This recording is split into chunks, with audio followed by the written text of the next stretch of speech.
Okay, so we're gonna start, okay? Yeah, and good evening, everyone. So thank you for attending again this webinar for our Southeast Asian customers, okay? And today we'll still have our old friend, Dr. Ross, Dr. Zhijian Liu from Hong Kong University, to give us a lecture and about the torque control in the orthodontic treatment in straight wire system. Okay, and we will appreciate Dr. Hai Poon from Vietnam to work as an interpreter. Okay, so I think today we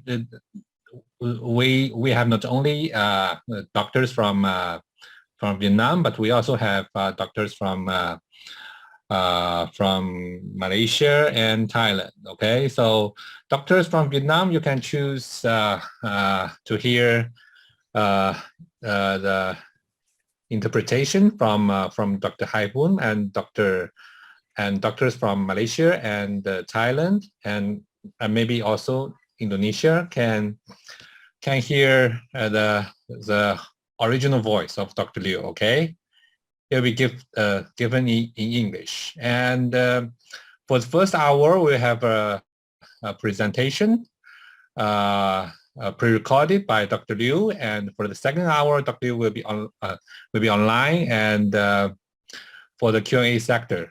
Okay, so now we start.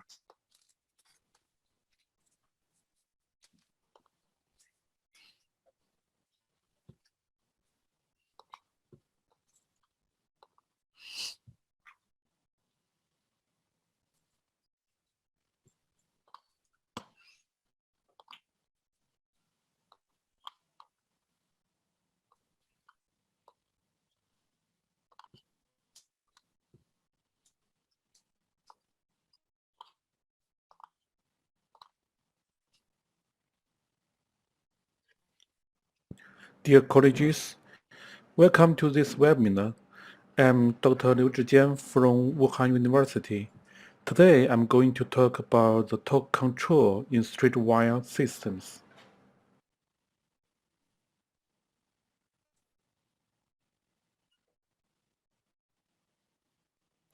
For those who haven't taken my previous webinar, I live in Wuhan, which is in the center of Chinese mainland.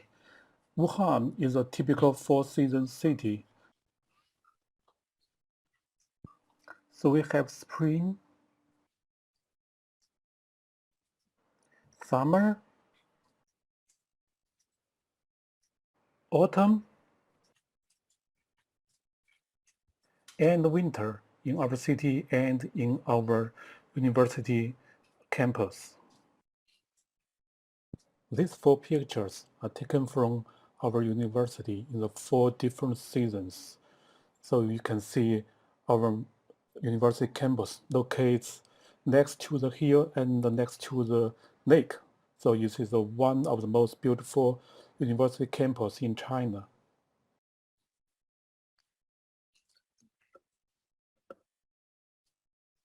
When the pandemic is over, if you visit Wuhan, please spend an afternoon in our campus for working or drinking a coffee or some tea.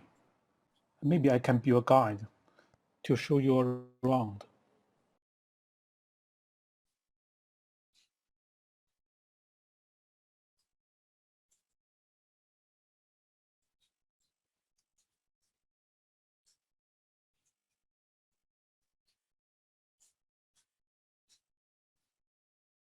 In today's webinar, firstly, I will talk about 4 parts of the torque control. The first one is what does torque really means, because torque have different meanings. I think to understand the different meanings of torque is very important for our orthodontists to control it. And secondly, we'll talk about why we need torque control in orthodontics. And then I will talk about how can we control the torque in our orthodontic treatment. And finally, I will talk about the most effective way to do the torque control in streetwise systems. How can we do less but get more? After these 4 parts, I will share some cases to explain the effective way I use in the torque controlling.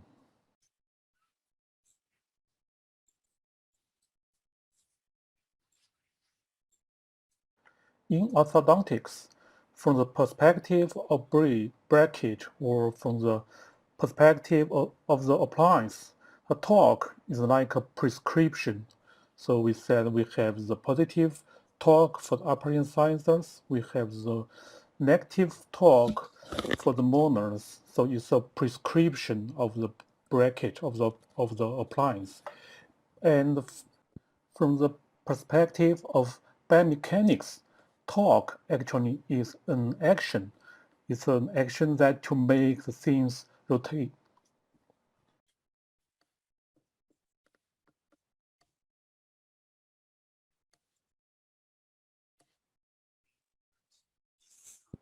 Originally, torque is an action. It's a vocabulary in the mechanics. So it's a measure of force that can cause an object to rotate about an axis. In orthodontics, we use the torque to describe the movement in which the tooth root and tooth crown move towards different ways.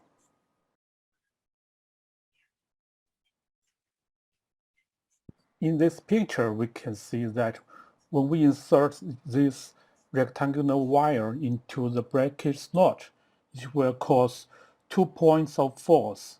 One force is upward and one force is downward. So this couple will make a couple moment, which will cause the bracket to rotate with the teeth together.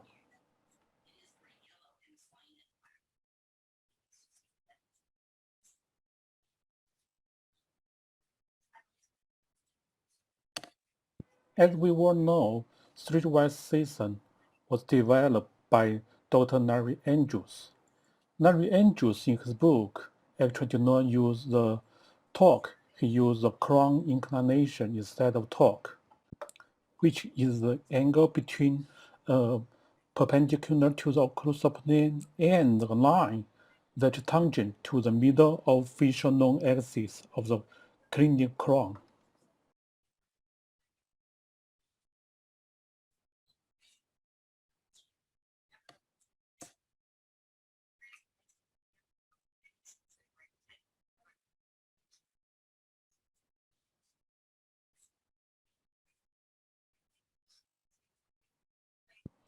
Most of our teeth actually have negative torque except for the upper incisors. And for the lower molars, the negative torque actually is increased from the lower 6 to the lower 7. In the functional view, torque will determine our overbite and overjet in the anterior part and in the posterior part. And from the transverse view, the torque will determine our curve of Wilson.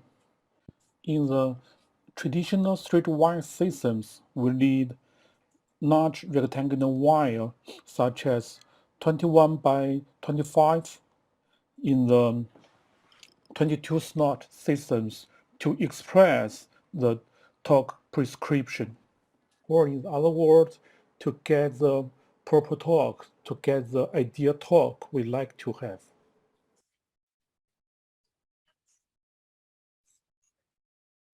Then why the torque is so important to our orthodontists? I think this question can be divided into 2 parts. The first part will be the anterior teeth and the next part will be the posterior teeth.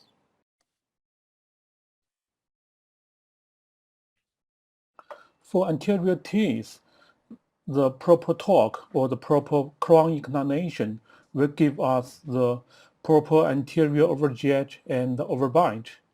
and it will make sure the upper lower teeth are touched properly, and it will also prevent lower incisors to over-erupted, and that will also help us to get ideal anterior and posterior canine and molar relationships.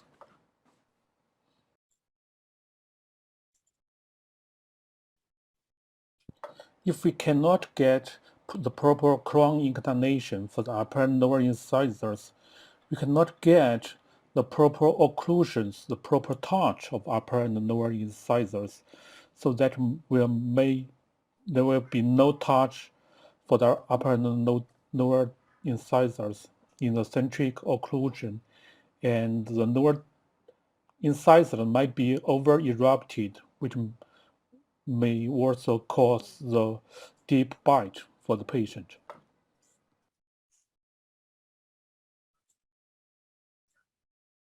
These two situations often happen in the clinic. The first one is that we can see the patient's space is all closed, but the sagittal relationship is still class 2. The second one is that we can get the perfect class 1 sagittal relationship, but there's a space in the upper dentition that cannot be closed. These two problems seem different, but actually they are the same problem. They all lack the proper torque for the upper incisors.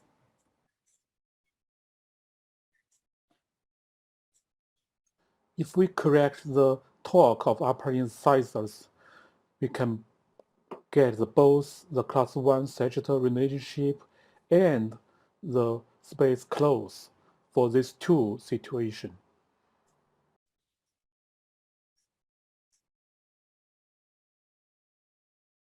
In addition to the anterior teeth, torque is also very important for the posterior teeth, especially for the molars.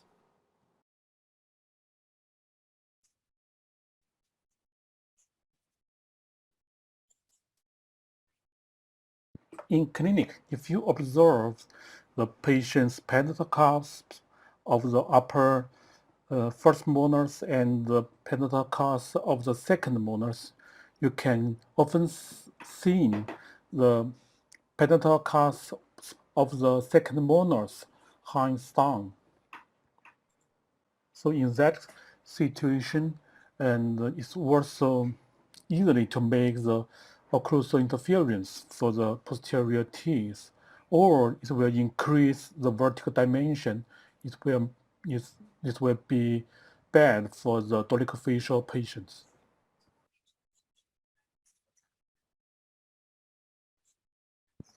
In the transversal view, especially when the width of the upper arch is not enough, we can also see the patient's upper molars do not have the negative torque, but do have the positive torque, which also means the hanging down of the palatal cusp of the molars. And that will increase our vertical dimension, and sometimes it will make some occlusal interference, and the different torque of the for the different sides sometimes may cause the midline discrepancy for the anterior teeth.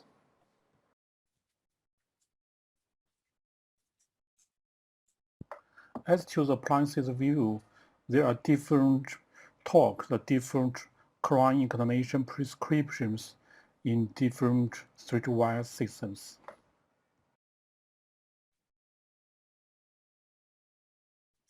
These different prescriptions do have their own advantages and disadvantages, and do have their own indications. As an orthodontist, we need to understand why they choose this kind of prescription, and how they use this prescription in the clinic. Because we know that if we sometimes when we use different prescription and when we use with the different Y sequences, maybe we can get the same result.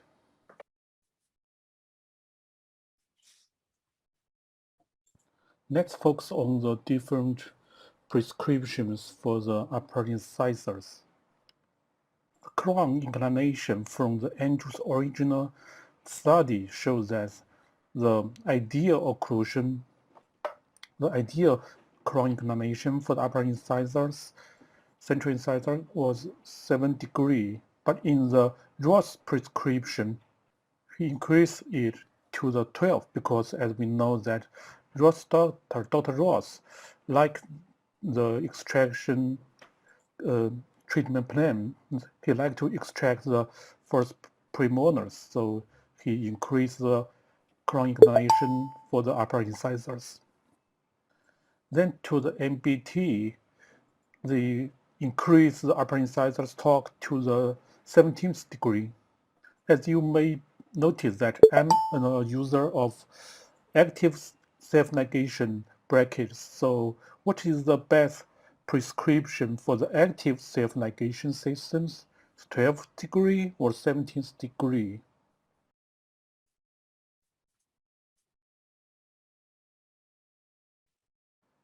We need the torque. We need the extra torque in the streetwise systems because if we retract the upper incisors, we will make the teeth rotate to the lingually, and we need the extra torque to overcome this kind of rotation.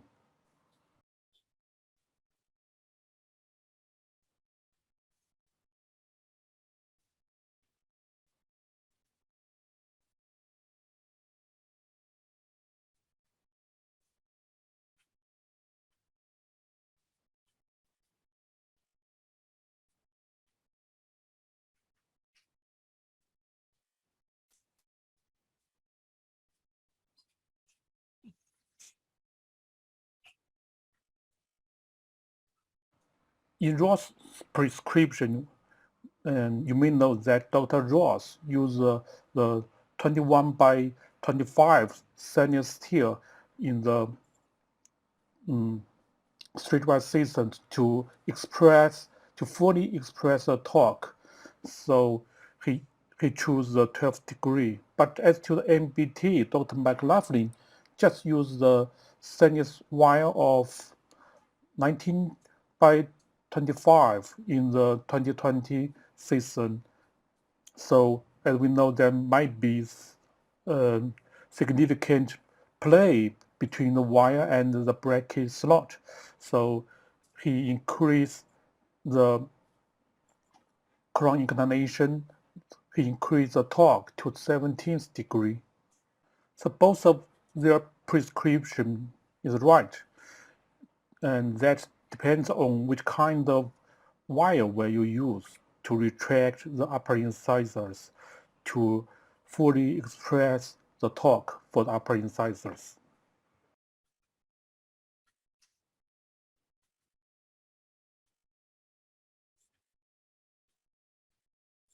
Although there is still slight controversy in the torque expressions differences among the traditional streetwise bracket, the active self-ligation bracket, and passive self-ligation bracket, the most of the current clinical evidence supports the idea that the active self-ligation bracket is better than the passive self-ligation bracket and the traditional bracket in the torque expression. Furtherly, the advantage of the active self-ligation bracket systems is also depends on how you use them. If we use it correctly, we can do less but get more.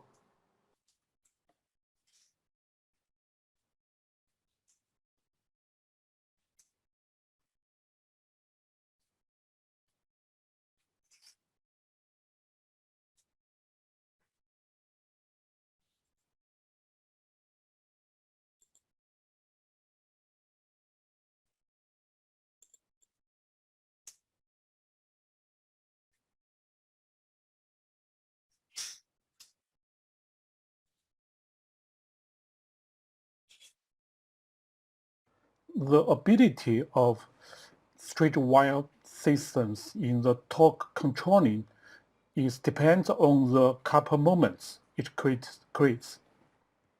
And we know if we use a larger rectangular wire in the bracket slot, we will be better in the torque expression. This is a very basic torque control concept in the traditional straight wire systems.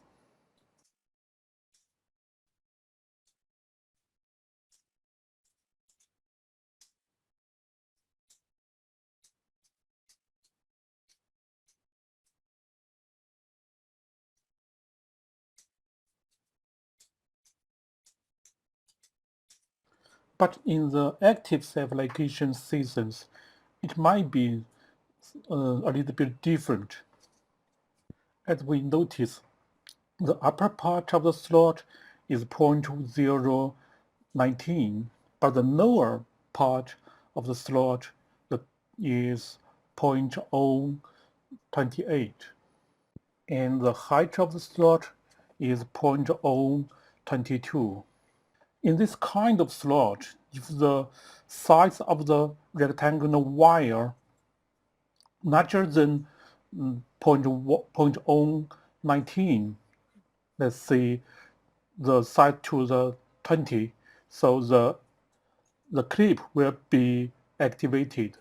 So the activation from the clip will push the wire to the backward and to the lower wall of the bracket slot.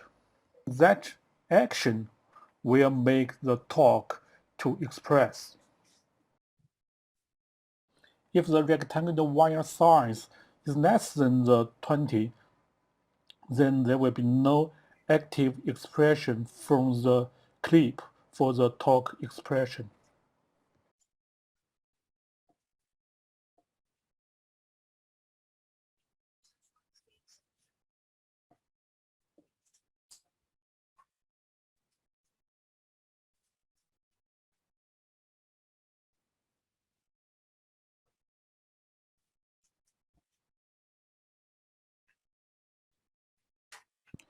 Due to that effect, if we use the rectangular wire of 19 by 25, we can get a perfect expression of the torque for the upper incisors.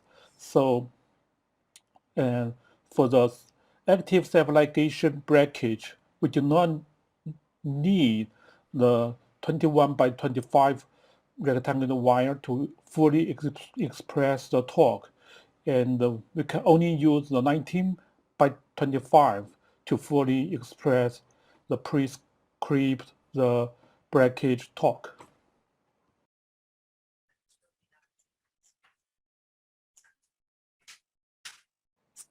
So we can use the bracket prescription, and we can use the active clip to express the torque for the teeth. And we can also use the different wire sequences. We can use a different wire material to help us to express the torque. If we use the stainless steel wire, it's very easier to get the torque expressed. But if we just use the night time, the torque expression will be insufficient. In addition, we can also use the tags, the mini screws. We can also use the TPA to help us to control the torque for the anterior teeth or for the posterior teeth.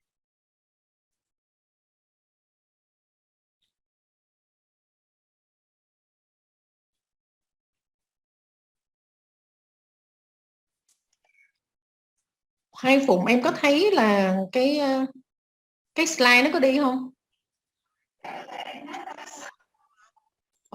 Tại vì có bác sĩ nói không có thấy, chị thấy có một slide không có trên.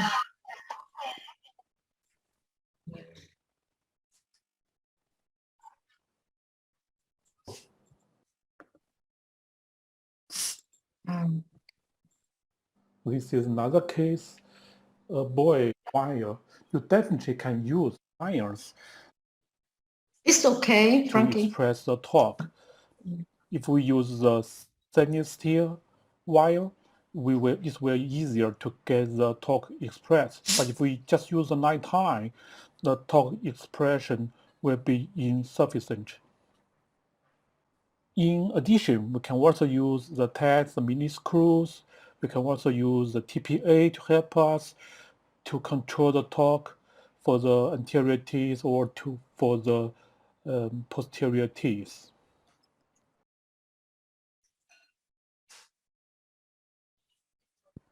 We can also change the torque for the teeth by bending wires. But if we put the torque on the wires, there might be some unwanted consequences. If you look up the Andrew's book, he said if we put the torque for every 4 degrees of torque on the wire, we will lose 1 degree of teeth for the teeth. In the other words, if we bend the wire, if we put the torque on the wire, sometimes you can correct the torque of the teeth, but you may be create another problems of the loss of teeth. So the most ideal way for the torque control, in my understanding or in my philosophy, is use the bracket prescription, the bracket clip, and the wire as much as possible, and to avoid to bending the wire and to avoid use the auxiliaries and the screws, etc. But if you cannot get the enough torque control from the bracket and the wire, you definitely can use the screws and the auxiliaries. But before that, I think you need to full use the bracket and the wire. This is very important principles because a lot of orthodontists usually overlook this principle, and we are easily to turn to other methods before we fully use the wire and the bracket to make the torque control.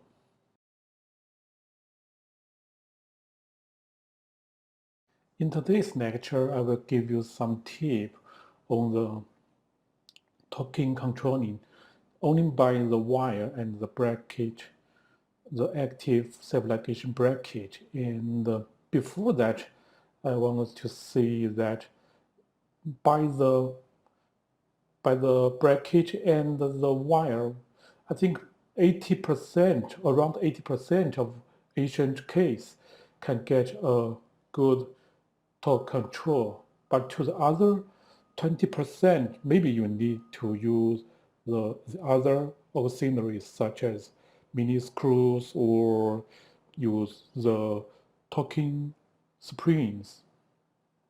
This is a picture of the using the screws to help us to torque control.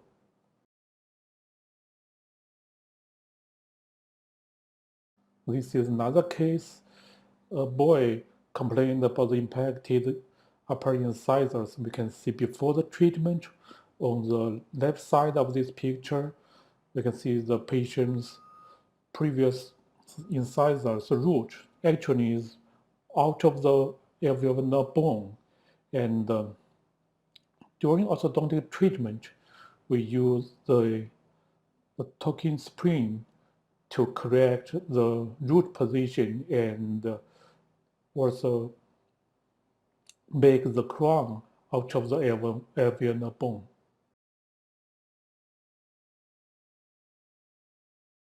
This is a torquing spring we use to move the incisors root into the alveolar bone. The result is not bad, and maybe the patient needs the gingivectomy when he's growing up. But I like to emphasize that before we use auxiliaries, we need to fully use the wire and the bracket for the torquing control.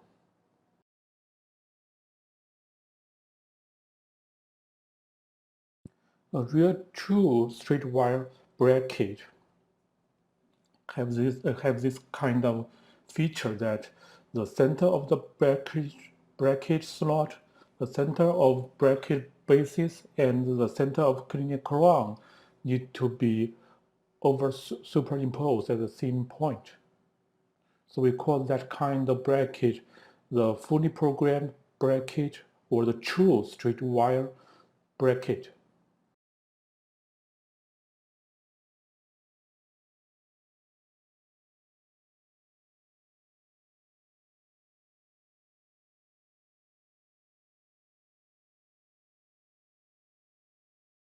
The green one is a fully programmed bracket, and the pink one is the partially programmed bracket. We can see both of them have the minus 22 degrees torque in the bracket, but the green one put the torque on the base of the bracket, but the pink one put the torque in the slot of the bracket, so they are different.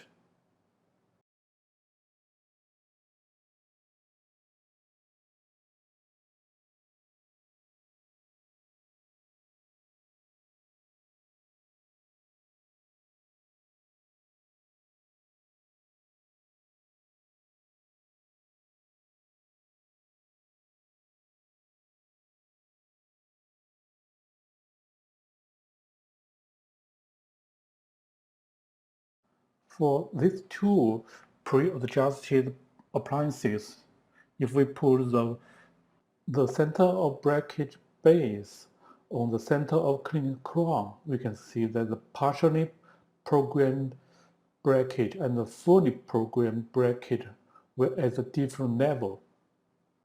That means if we use the full size of rectangular wire, maybe we can get the same torque for the different teeth, but the height from different bracket might be at a different level. So in some teeth position, the cleaning crown will be high, and in some teeth position, the cleaning crown will be short.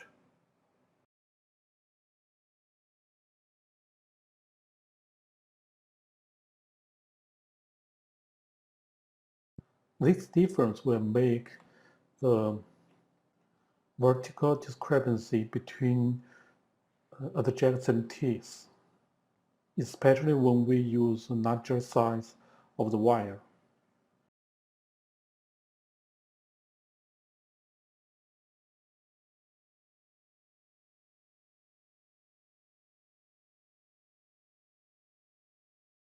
The wire sequence is very important because Trình tự sử dụng dây thì nó rất là quan trọng bởi vì chúng ta muốn kiểm soát tọt càng nhiều càng tốt. Và đồng thời chúng ta cũng muốn kiểm soát cái độ tọt một cách hiệu quả. Thì trong điều trị của tôi á, thì tôi sử dụng 3 loại dây. Loại đầu tiên á, là 014 nitrile. Tiếp theo tôi sử dụng dây 20 x 20 nitrile nhiệt, và sau đó tôi sử dụng dây 19 x 25 SF. Đối với dây 014 nitrile thì tôi sử dụng để sắp đều và làm phẳng.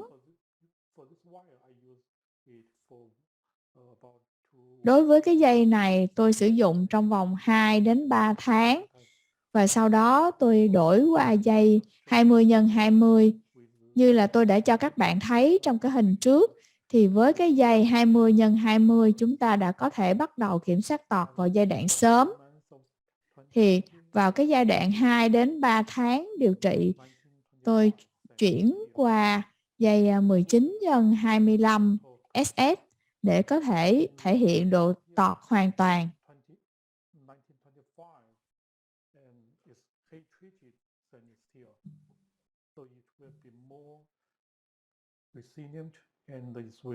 Thì cái dây 19 x 25 á, nó là nếu mà cái dây kích hoạt nhiệt á, thì vào trong miệng á, nó sẽ trở lại cái hình dạng ban đầu thì nó sẽ tốt hơn.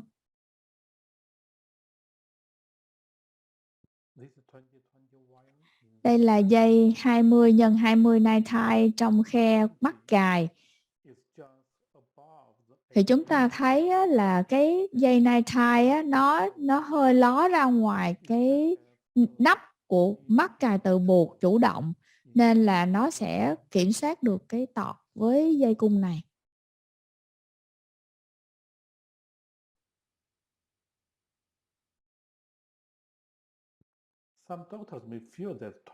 Thì có một số bác sĩ á, nghĩ là dây 20 x 20 thì nó to quá.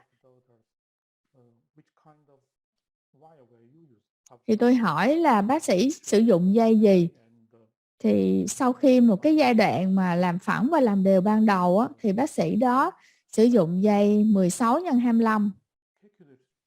Nhưng mà nếu bạn cắt dọc cái dây 16 x 25 thì cái lực á, nó gần giống như là tương tự với hai cái dây này. Mà việc kiểm soát tọt á, nó khá là khác nhau trong cái mắc cài tự buộc.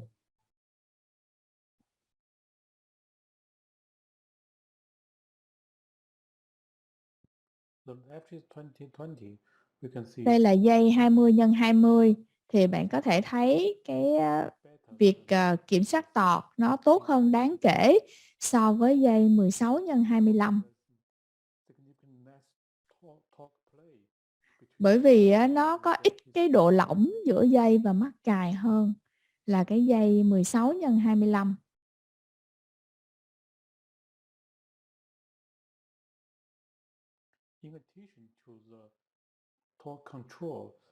Thì bên cạnh cái việc kiểm soát tọt, nếu mà chúng ta sử dụng dây 20-20 thì chúng ta sẽ sắp đều nó tốt hơn so với dây 16 x 25.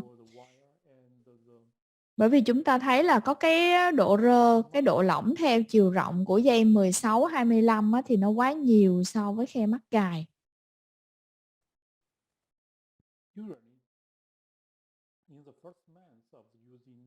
Thì trong cái tháng đầu tiên là sử dụng dây 19 x 25 bằng SS thì chúng ta thấy là đã thể hiện được cái độ tọt. Nhưng mà sau khi sử dụng cái dây này từ 1 cho tới 2 tháng, chúng ta thấy là cái dây cung nó đã làm cho cái hàm răng nó thật sự là nó đều và thể hiện được độ tọt hoàn toàn bằng cách là chỉ có sắp đều và cái kiểm soát tọt thôi là chúng ta đã có thể giải quyết được một cái bệnh nhân sai khớp cắn hạng 2. Ta thấy là đây là cái tương quan răng nanh hạng 2. Chúng ta nhớ là cái dây này, một cái dây SS này nó màu vàng là do mình có xử lý nhiệt trên cái dây để nó hiệu quả hơn trong cái việc kiểm soát tọt.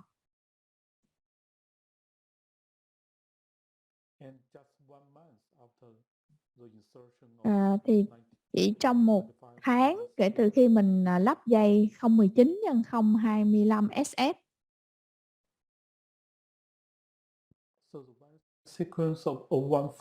và trình tự dây là 014 rồi tới 20 x 20 và tới 19 x 25 SS xử lý nhiệt. Thì trình tự này nó rất là hiệu quả trong việc thể hiện độ tọt đối với cái mắc cài tự buộc chủ động. Nếu mà bạn chưa có thử trình tự dây này thì tôi khuyên các bạn có thể thử để có được cái kiểm soát tọt tốt. Và sau 1 tháng hay là 2 tháng thể hiện được độ tọt, chúng ta có thể thấy là chúng ta mới đánh giá lại mình có cần thêm những cái phương pháp phụ thêm hay không.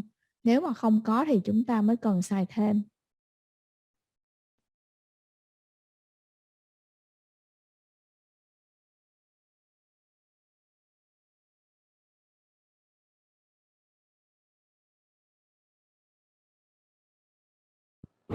Before the case sharing of this webinar, Trước khi tôi chia sẻ ca lâm sàng thì tôi muốn nhấn mạnh là cái việc kiểm soát tọt á, nó nằm ở cái phần cơ học điều trị. Nhưng mà trước hết á, là chúng ta phải chẩn đoán, hiểu được đầy đủ cái ca đó để ra được một cái kế hoạch điều trị chi tiết. Để mình hiểu được là chúng ta khi mà mình phân tích video thì mình biết là cái vị trí nào chúng ta muốn đặt ở cái hàm răng của bệnh nhân, và sau đó mình mới nghĩ tới cái hệ thống khí cụ để di chuyển răng. Ca đầu tiên tôi muốn chia sẻ ngày hôm nay đó là một bệnh nhân nữ 11 tuổi, và bệnh nhân này là đã điều trị chỉnh nha ở một bác sĩ nha khoa tổng quát trước đó khoảng 1 năm rưỡi nhưng mà không thành công.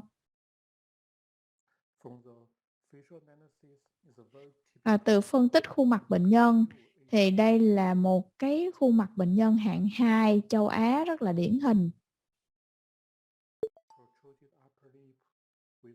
Môi trên của bệnh nhân thì nhô, và cái chiều cao tầng mặt dưới của bệnh nhân thì nó cao. Bệnh nhân này không có bất cân xứng khuôn mặt.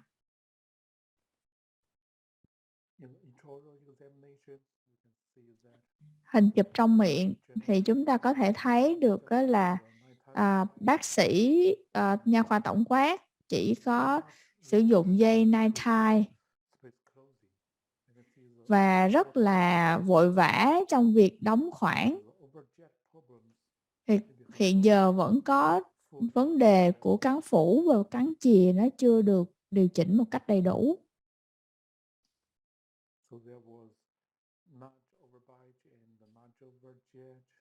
Thì có cái độ cắn phủ và độ cắn chìa nhiều.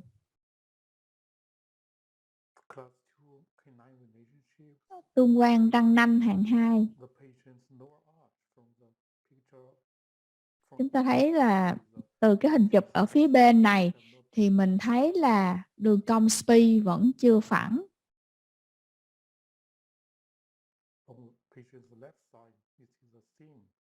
Và cái hình ở bên trái của bệnh nhân cũng như vậy. Bác sĩ đã mất kiểm soát tọt của các răng cửa. Đây là một cái ca mà chúng ta cần phải lưu ý về cái độ tọt của răng nanh và độ tọt của răng cửa.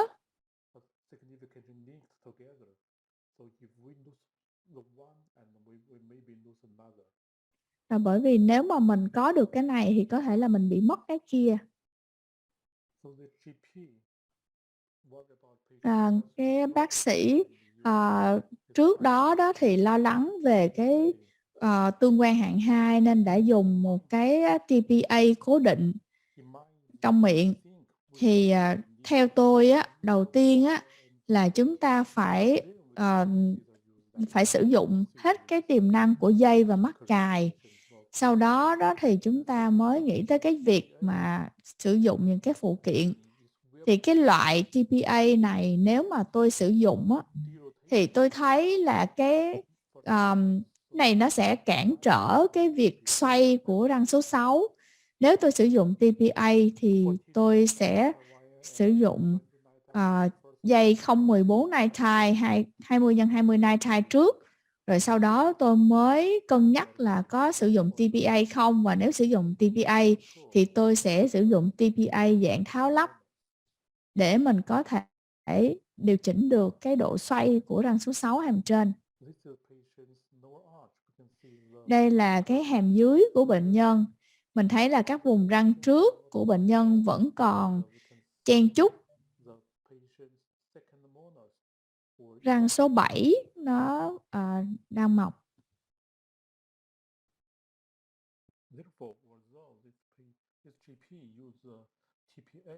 Thì các bác sĩ mà nha tổng quát trước đây đã dùng cái TPA để dùng giữ neo để giữ và điều chỉnh hàng 2, nhưng mà bệnh nhân vẫn còn cắn phủ và cắn chìa nhiều.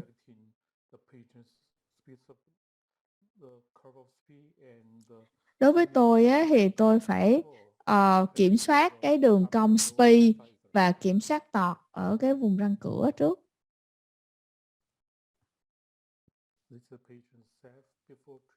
Đây là phim đo xọ nghiêng của bệnh nhân. Thì chúng ta thấy là cả cái răng cửa hàm trên và hàm dưới á, là nó bị thẳng trục quá. Và thật ra là cái bệnh nhân là xương có tương quan hạng 1 với mặt phẳng hàm dưới dốc.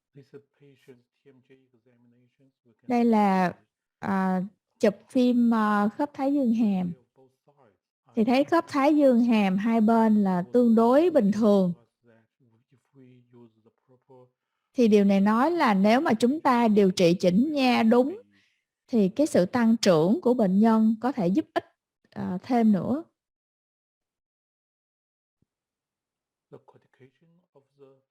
Phần xương vỏ của lồi cầu hai bên thì tương đối là ổn. Nhưng mà ở bên trái thì thấy vị trí của lồi cầu nó hơi ra phía sau quá nhiều.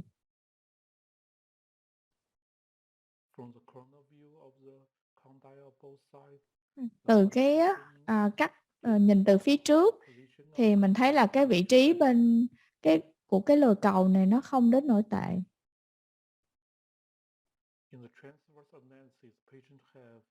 Ở trên cái theo chiều ngang á, thì có một cái sự bất hài hòa nhẹ giữa chiều ngang của hàm trên và chiều ngang của hàm dưới.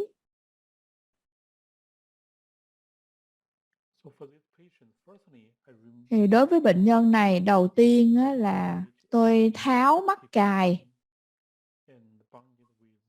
tháo TPA và tôi gắn mắc cài tự buộc chủ động.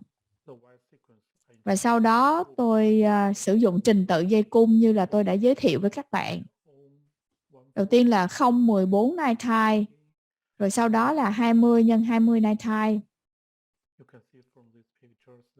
Và chúng ta có thể thấy trong cái hình này, đây là dây 20 x 20 nitrile. Cái độ tọt của cái răng hàm dưới á, nó đã được cải thiện.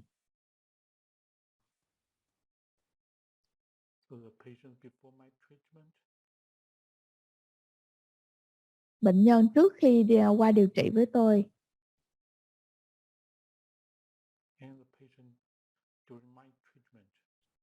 Và bệnh nhân trong quá trình tôi điều trị. Thì cái điều mấu chốt ở đây á, là chúng ta phải điều chỉnh cái độ tiếp và cái độ tọt càng sớm càng tốt. Đây là 2 tháng chúng ta sử dụng dây nitrile. Thường là cái dây nitrile đầu tiên là để sắp đều và làm phẳng cung răng. Và tôi sẽ nhảy qua dây 20 x 20 để kiểm soát độ nghiêng và độ tọt. Đây là cái buổi đầu lúc mà tôi mới gắn dây 20 x 20.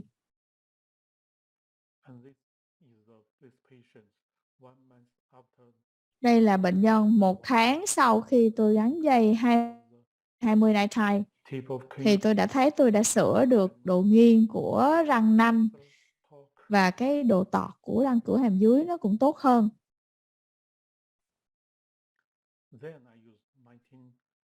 Tiếp theo là tôi sử dụng dây 19 x 25 SS để có thể sắp đều một cách hoàn toàn và cho các răng này thể hiện đúng độ tọt trước khi đóng khoảng.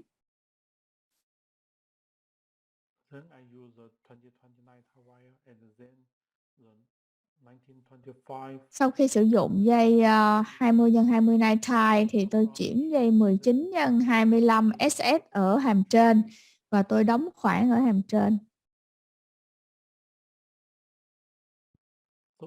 Thì vào cái thời điểm đó, những cái khoảng nhổ răng của bệnh nhân là hầu như đã đóng, ngoại trừ chỉ cái phần bên trái ở cái hàm dưới.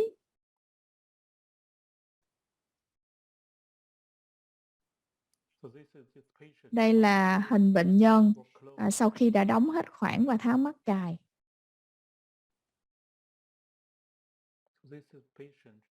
Đây là hình chụp bệnh nhân sau điều trị. Chúng ta thấy là đường cong SPI là được điều chỉnh đầy đủ và các răng này thể hiện đúng độ tọt. Và chúng ta có thể thấy là cái khớp cắn trung tâm của bệnh nhân và các răng cửa nó có thể chạm với nhau.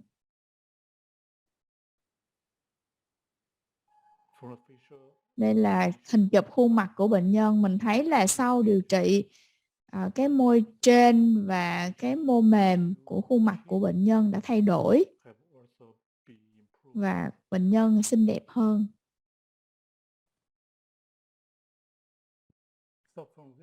Từ cái ca này chúng ta thấy nếu mà chúng ta sử dụng dây trong cái thiết kế mắc cài đúng thì chúng ta không có cần phải làm nhiều những cái phụ kiện phụ thêm trong cái việc kiểm soát tọt và làm phẳng đường cong SPI.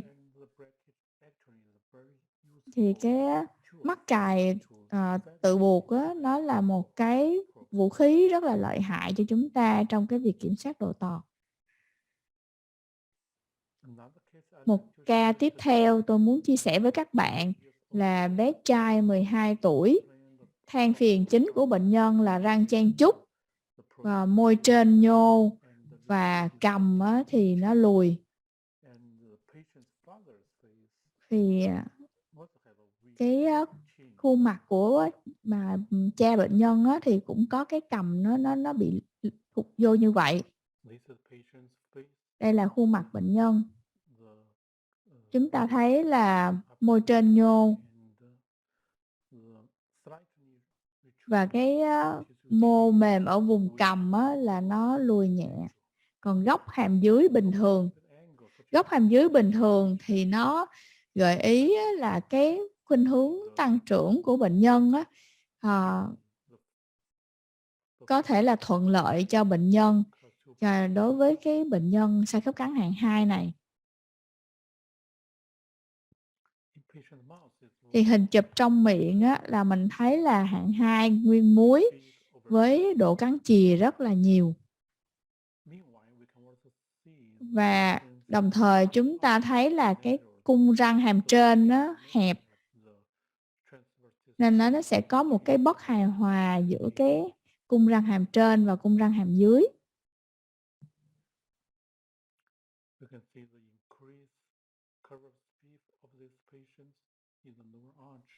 Thì đây là cái tương quan của cái cung trên và dưới.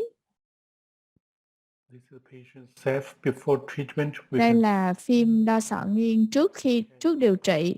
Thì chúng ta thấy là tương quan hạng 2 và cái hướng tăng trưởng của hàm dưới bình thường.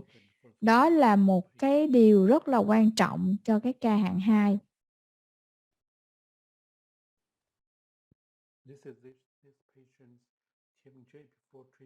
Đây là cái phim khớp thái dương hàm, hầu như là bình thường ở cả hai bên.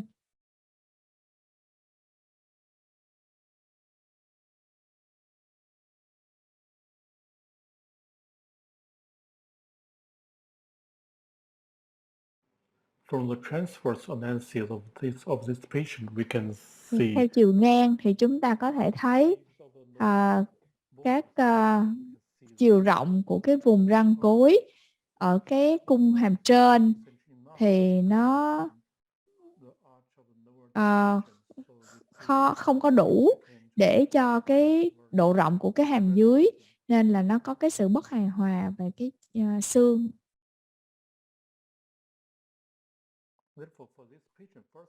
Đối với bệnh nhân này, đầu tiên là chúng ta phải giải quyết vấn đề theo chiều ngang trước.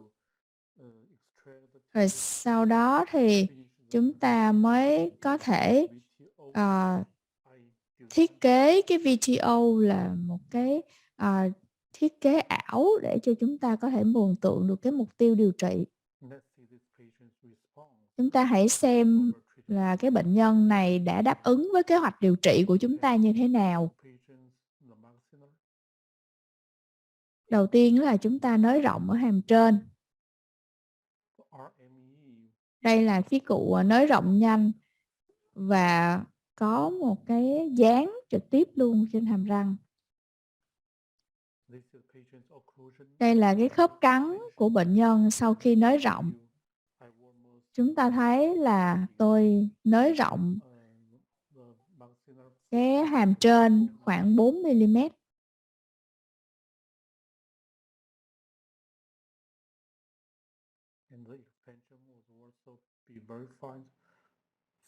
Thì từ hình con beam CT là mình thấy mình tách được đường khớp giữa hàm trên. Rồi sau khi duy trì nới rộng 4 tháng thì tôi tháo khí cụ nới rộng.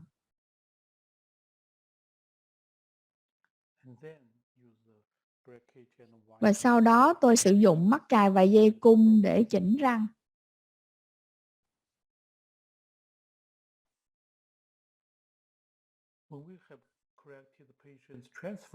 Thì chúng ta đã điều chỉnh vấn đề theo chiều ngang. Thì cái phần còn lại là chỉ có chỉnh răng. Thì nó rất là dễ. Tôi sử dụng dây 014 nitrile, dây 20x20 nitrile và dây 19x25 SS. Thì bạn thấy là tôi sử dụng thun hạng 2 ngắn để giải quyết cái vấn đề về răng.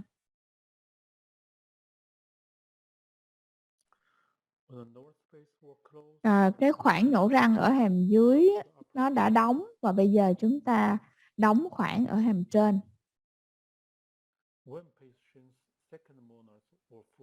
Khi răng số 7 của bệnh nhân mọc lên hoàn toàn thì chúng ta có thể gắn mắc cài răng số 7 ở hàm trên và hàm dưới. Cái việc gắn mắc cài ở cái vùng răng 7 nó rất là quan trọng trong cái việc hoàn tất đường cong SPI cho bệnh nhân. Điều này nó rất là quan trọng.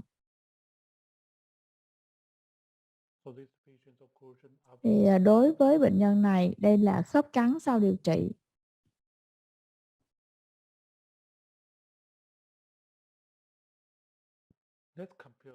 Thì chúng ta hãy so sánh hình chụp trong miệng của bệnh nhân. Đây là hình dạng cung răng trước điều trị.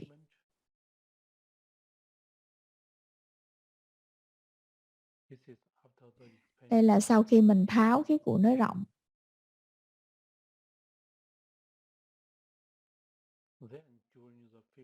Sau đó chúng ta sử dụng khí cụ cố định là gắn mắc cài cho bệnh nhân.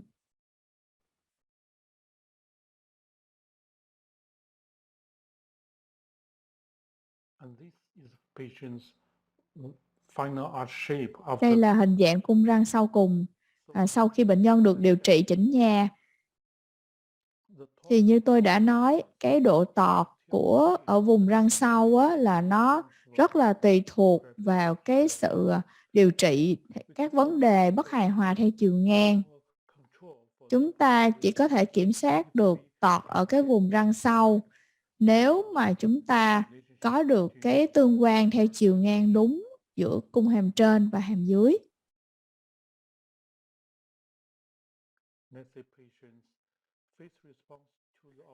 Và cái khuôn mặt của bệnh nhân đã đáp ứng với kế hoạch điều trị của chúng ta rất là tốt, bởi vì cái môi trên của bệnh nhân cũng như là mô mềm ở vùng cằm nó đã thay đổi.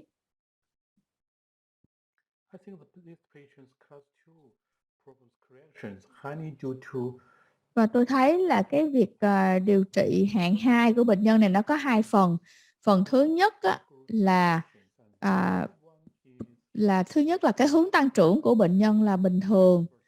Và thứ hai là chúng ta giải quyết được vấn đề theo chiều ngang để tạo ra một cái hình dạng cung răng hàm trên và hàm dưới bình thường, để cho một cái cơ hội bệnh nhân có một cái tăng trưởng bình thường. Vì vậy là cái việc điều chỉnh các vấn đề theo chiều ngang nó có thể cho chúng ta vừa giúp kiểm soát tọt và ở hàm trên hàm dưới,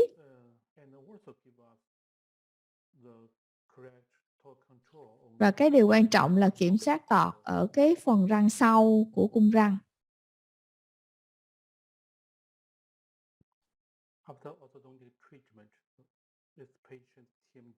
Sau khi điều trị chỉnh nha, chúng tôi khảo sát khớp thái dương hàm thì nó gần giống như là cái phim chụp trước điều trị.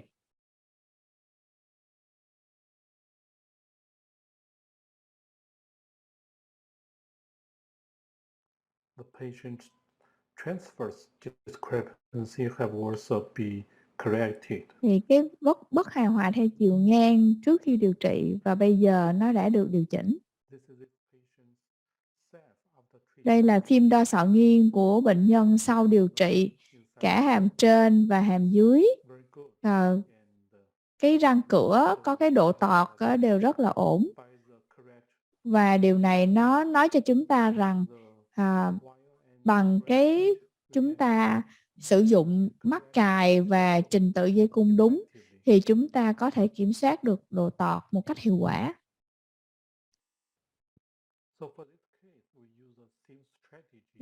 Trong ca này chúng ta sử dụng cùng một cái chiến lược trong kiểm soát tọt và làm phẳng đường cong SPI.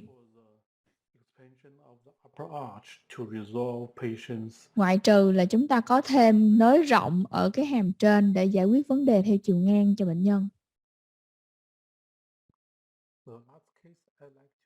Thì cái ca cuối mà tôi chia sẻ trong ngày hôm nay chính là một bệnh nhân nữ.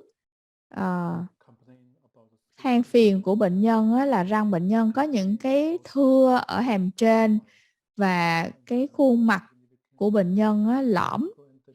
Bệnh nhân không có những cái vấn đề bất thường trong bệnh sử y khoa và nha khoa, cũng như là những cái thành viên trong gia đình thì cũng không có gì đặc biệt.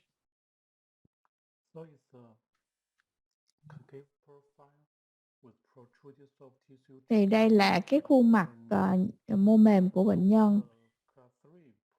Bệnh nhân đây là một cái khuôn mặt điển hình của sai khớp cắn hàm 3. Đây là hình chụp trong miệng. Chúng ta thấy là răng cửa hàm trên và hàm dưới thì nó bị rất là cụp.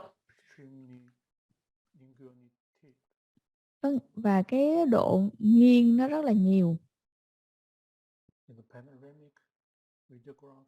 Trong cái phim toàn cảnh chúng ta có thể thấy được là mình không có thấy được cái răng cối lớn hàm dưới thứ hai.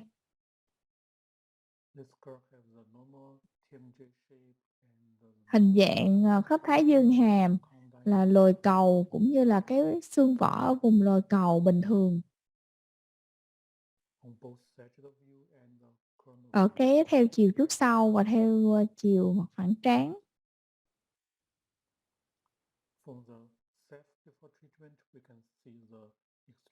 Phim đo xọ nghiêng trước điều trị thì chúng ta thấy là cái trục của răng cửa hàm trên và trục răng cửa hàm dưới nó rất là dựng đứng. Và góc mặt phẳng hàm dưới của bệnh nhân thì dốc. Thì để điều chỉnh độ tọt của bệnh nhân này, chúng ta cần phải chỉnh cái độ tọt của cái hàm trên trước. Sau đó thì chúng ta mới có khoảng để điều chỉnh độ tọt cho hàm dưới.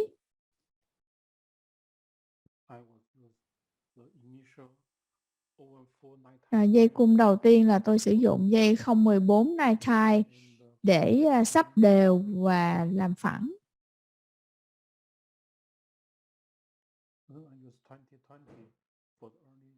Tiếp theo tôi sử dụng dây 20 x 20 để kiểm soát tọt ở răng cửa.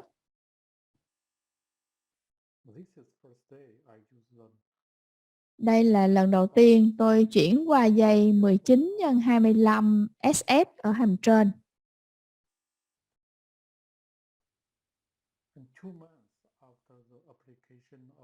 Thì sau 2 tháng tôi sử dụng dây SF 19-25 ở hàm trên thì tôi bắt đầu gắn mắc cài ở hàm dưới và cho dây 014 nitrile.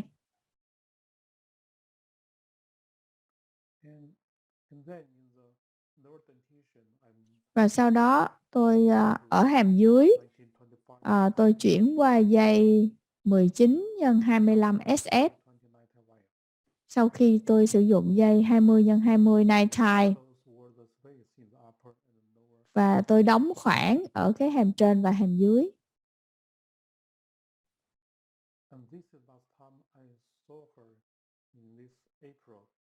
Và đây là tháng 4 năm nay thì tôi mới gặp bệnh nhân thì thấy là điều trị đã gần như xong.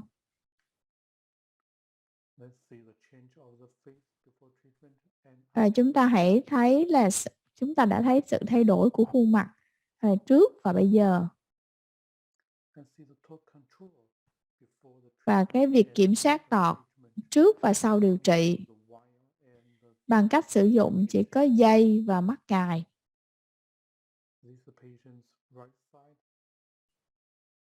Đây là cái hình bệnh nhân hiện giờ đang cái hình ở bên tay phải. Và cái khớp cắn ở phía bên trái, hồi nãy là khớp cắn ở phía bên phải. Thì với 3 cái trường hợp này, chúng ta nếu sử dụng cùng một cái nguyên tắc về mắc cài và trình tự dây thì chúng ta có thể kiểm soát được đa phần cái độ tọt ở cái hàm trên và hàm dưới.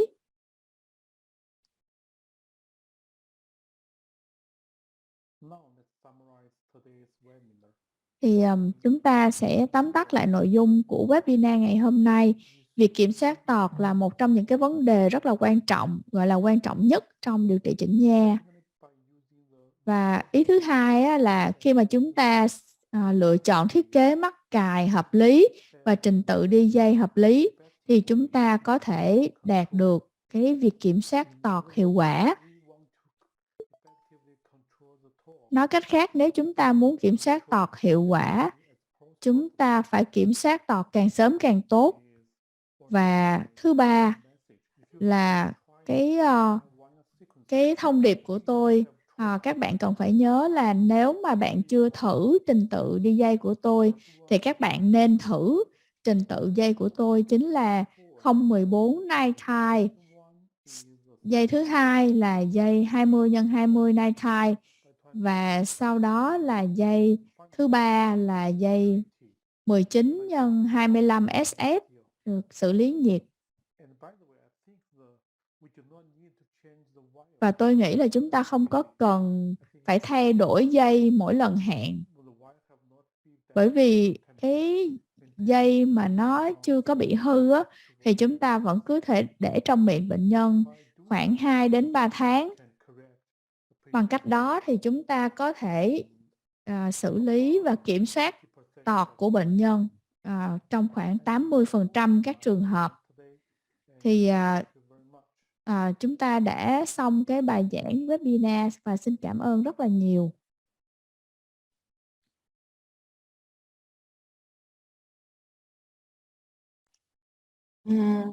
Phụng có nghe cô nói không Phụng? Dạ nghe cô. Phụng vô trong cái phần chat á, bác sĩ đặt câu hỏi ở trong đó Phụng chịu khó Phụng ra ở trên xuống dưới ha.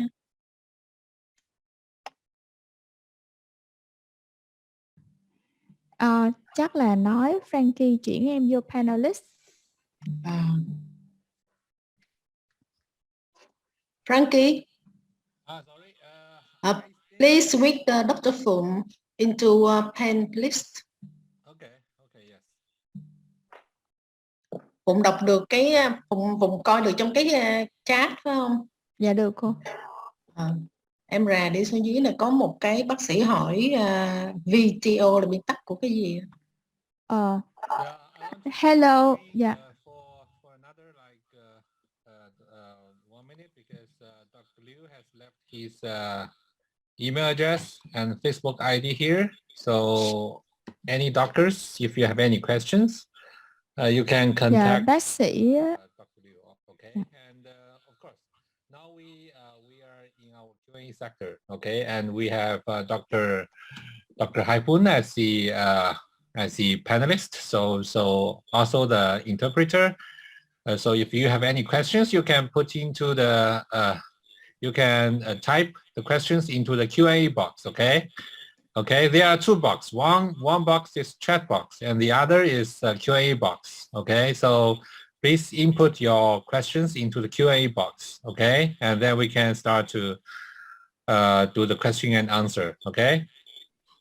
Yes, thank you. Frankie, Doctor type in a chat box, and Dr. Phụng will select from the chat box the questions. Okay, yeah. Yeah.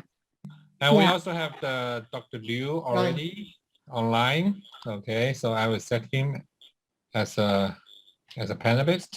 Dạ. Thì mình có cái địa chỉ email của bác sĩ Liêu, thì các bác sĩ có thể đặt câu hỏi.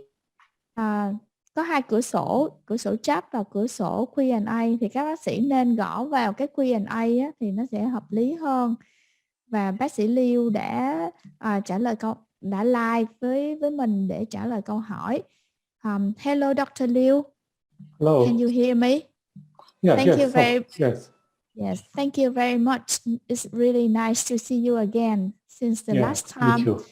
Yeah, and thank you for the very interesting presentation. We have some question for you here. Yes. The first question is, what is VTO? VTO actually is about the treatment plan. If we do the VTO, we need to plan the tooth position for the upper incisors and the tooth position for the lower incisors and the tooth position for the upper and lower molars. So from that kind of plan, you know how much of the incisor you need to move and in which direction you want to move your teeth. So actually VTO is like similarly to the navigation, to a GPS navigation when you are driving. So from the VTO, you know which kind of anchorage you need and which kind of tooth movement you need and what's the result of your treatment would like to be. Thank you very much. Thank you for your answer. Thì VTO nó giống như là một cái kế hoạch điều trị cho mình á. Với VTO á, thì mình sẽ xác định là cái vị trí của các răng cửa, xong rồi vị trí của các răng cối để ra một cái kế hoạch điều trị. Mình sẽ biết là cái răng cửa cần dịch chuyển bao nhiêu, dịch chuyển theo hướng nào.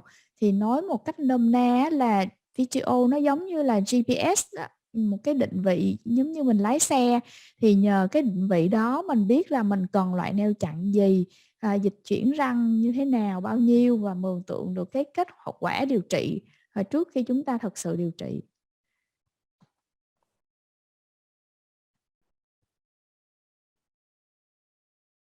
Và cái câu hỏi thứ hai á, là câu hỏi của bác sĩ Thanh á, là ca thứ nhất thấy thầy có bẻ cung lúng hay là chỉ đơn giản là lên dây thôi. The next question regarding the first case, the doctor asked if you bend the wire for intrusion, the incisor, or just only you change the wire. Yes, I just use the breakage and the straight wire to correct the first case. Dạ, thì câu trả lời, thank you very much.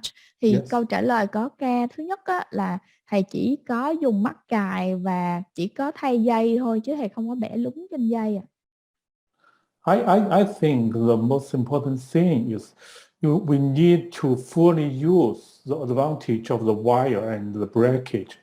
I don't think very few of them need to bend the wire. And as I said before in the lecture, I think sometimes bending the wire do have their own advantages, but it also cause some disadvantages, because as I showed before, if we bend the wire, we add the torque on the wire, actually we will lose the tip control for the teeth. Thì chúng ta thấy là mọi người nên tận dụng cái thiết kế mắc cài và cái dây cung tốt nhất, để mình ít có cần phải bẻ dây. Bởi vì bẻ dây thì mình biết là nó có ưu điểm, nhưng mà nó cũng có cái mặt hạn chế của nó. Khi mà mình bẻ tọt trên dây á, mình tăng độ tọt thì mình sẽ bị mất độ tiếp. Và cái câu hỏi á là có cái ca liên quan tới ca số 2 của bác sĩ Thanh, thì ca thứ hai á, thầy có đeo thun hạng 2 ngắn, có làm cho bệnh nhân bị cắn sâu không, và gắn mắc cài răng số 7 muộn thì có cần đi lại dây hay không? So the next question is about the second case, the second clinical case. You let the patient wear class 2 short elastic. Will it make the patient deep bite? And can you share if we put the braces for the second molar in the late stage? So we need to go back to the wire second again, the wire sequence again. Yes. Do we need to go back? As I said before, actually, I just use 3 kinds of wires. The first one is the round nighttime, is 0.014, and the second one is 2020 nighttime wire, and the third one is a 1925 stainless steel. So if I need to go back to if I bounded the second molars, and sometimes, at the most of the time, I do not need to go back to the 214 nighttime wire, and I just need to use the 2020 nighttime wire, and then after 1 or 2 months, I can move to the 1925 stainless steel. So it's quick and it's easy. Yes. Thì thầy nói là thầy chỉ sử dụng mỗi có 3 cái dây thôi, và khi mà gắn mắc cài răng số 7 trễ á, và nếu cần đi lại cái dây á, thì cũng đi lại cái dây 20x20 thì nó rất là nhanh và dễ dàng. And the question about the class 2 short elastic, will class 2 short elastic will make the deep bite happen? I think if you use the stiff stainless steel 1925, you can avoid most of the side effects from the vertical vector of the force. And I think the reason why I like to use the short class 2, because if we wear the elastics to the molars, it's very easily to make the molars be extruded, and then it will have the clockwise rotation for the mandible, and that is bad for the class 2 correction. So if possible, I like to use the short class 2 elastics from the upper canines to the lower premolars. Thank you very much. Thì trong cái ca mà số 2 á, thì cái việc sử dụng thun hạng 2 ngắn á, nó không có làm cho cái răng cối trồi, bởi vì mình mang từ cái răng nanh hàm trên tới răng cối nhỏ hàm dưới. Trong cái ca hạng 2 á, thì mình rất là sợ mang thun dài thì cái răng cối nó bị trồi, và khi cái răng cối nó bị trồi á, thì nó sẽ làm cho cái hàm dưới á, xoay theo chiều kim đồng hồ, thì nó càng làm trầm trọng hơn cái tình trạng hạng 2. Chính vì vậy là thun hạng 2 ngắn. Và câu hỏi tiếp theo cũng liên quan đến ca thứ hai á, là nông rộng cho tới khi nào là đủ để mình tháo ra. And this question is also related to the second case. When you do expansion, how much is enough to remove the appliance? I remember that you say you expand 4 millimeter, and how do we decide how much is it? That depends on the measurements on the combing CT. And can I share my screen? I think. Sure. Wait a moment. I like to share my screen firstly. Yeah, please.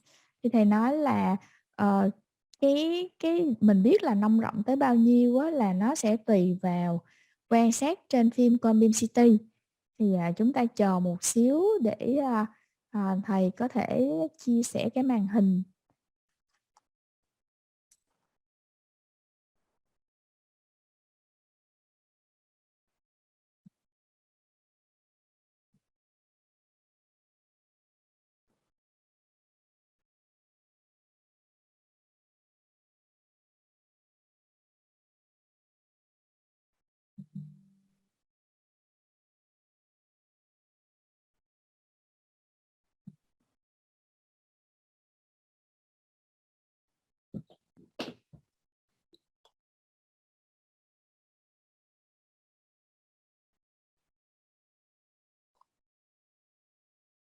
Doctor, do you have any problem to share a screen?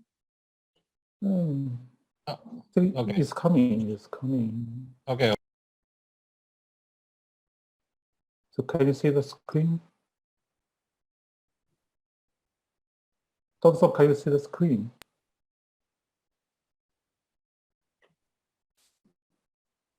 Frankie, can you see the screen?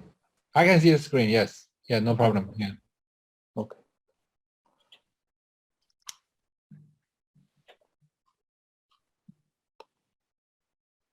I think the distance we need to expand the pattern suture depends on the transverse analysis on the CT.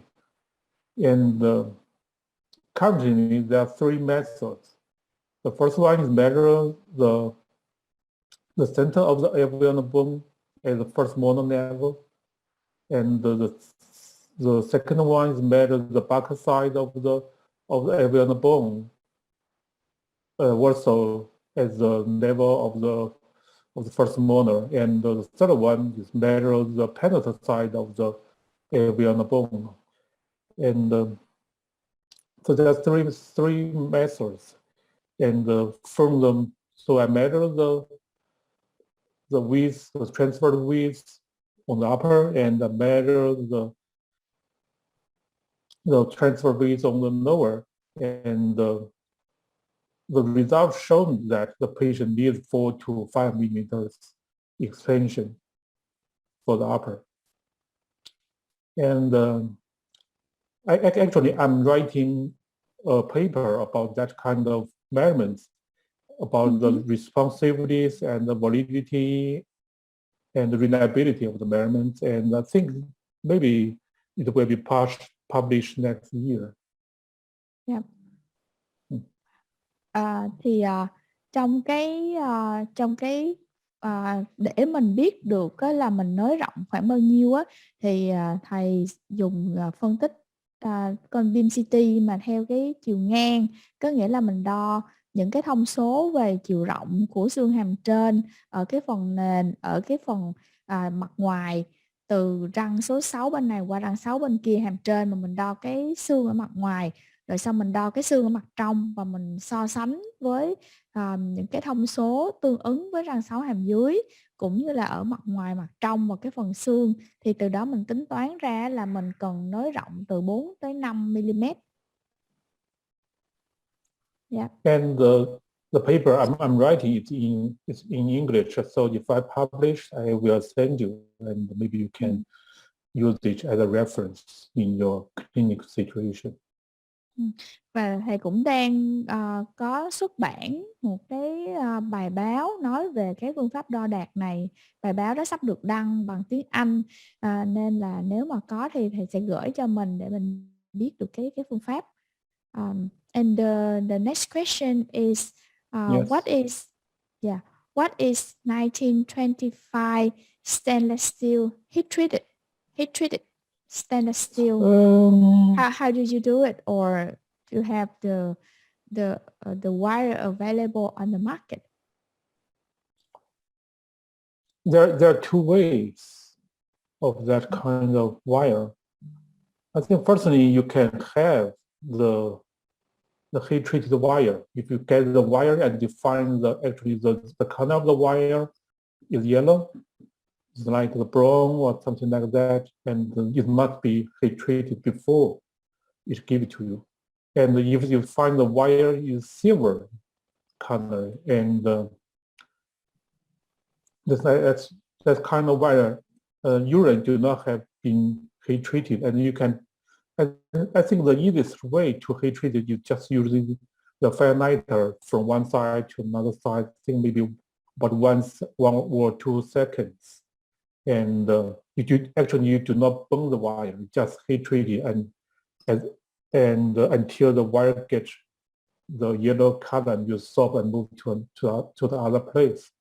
And I think the purpose of the heat treat to make the wire to be more resilient, and the wire will not be easily be deformed, and the wire will be be more capable of to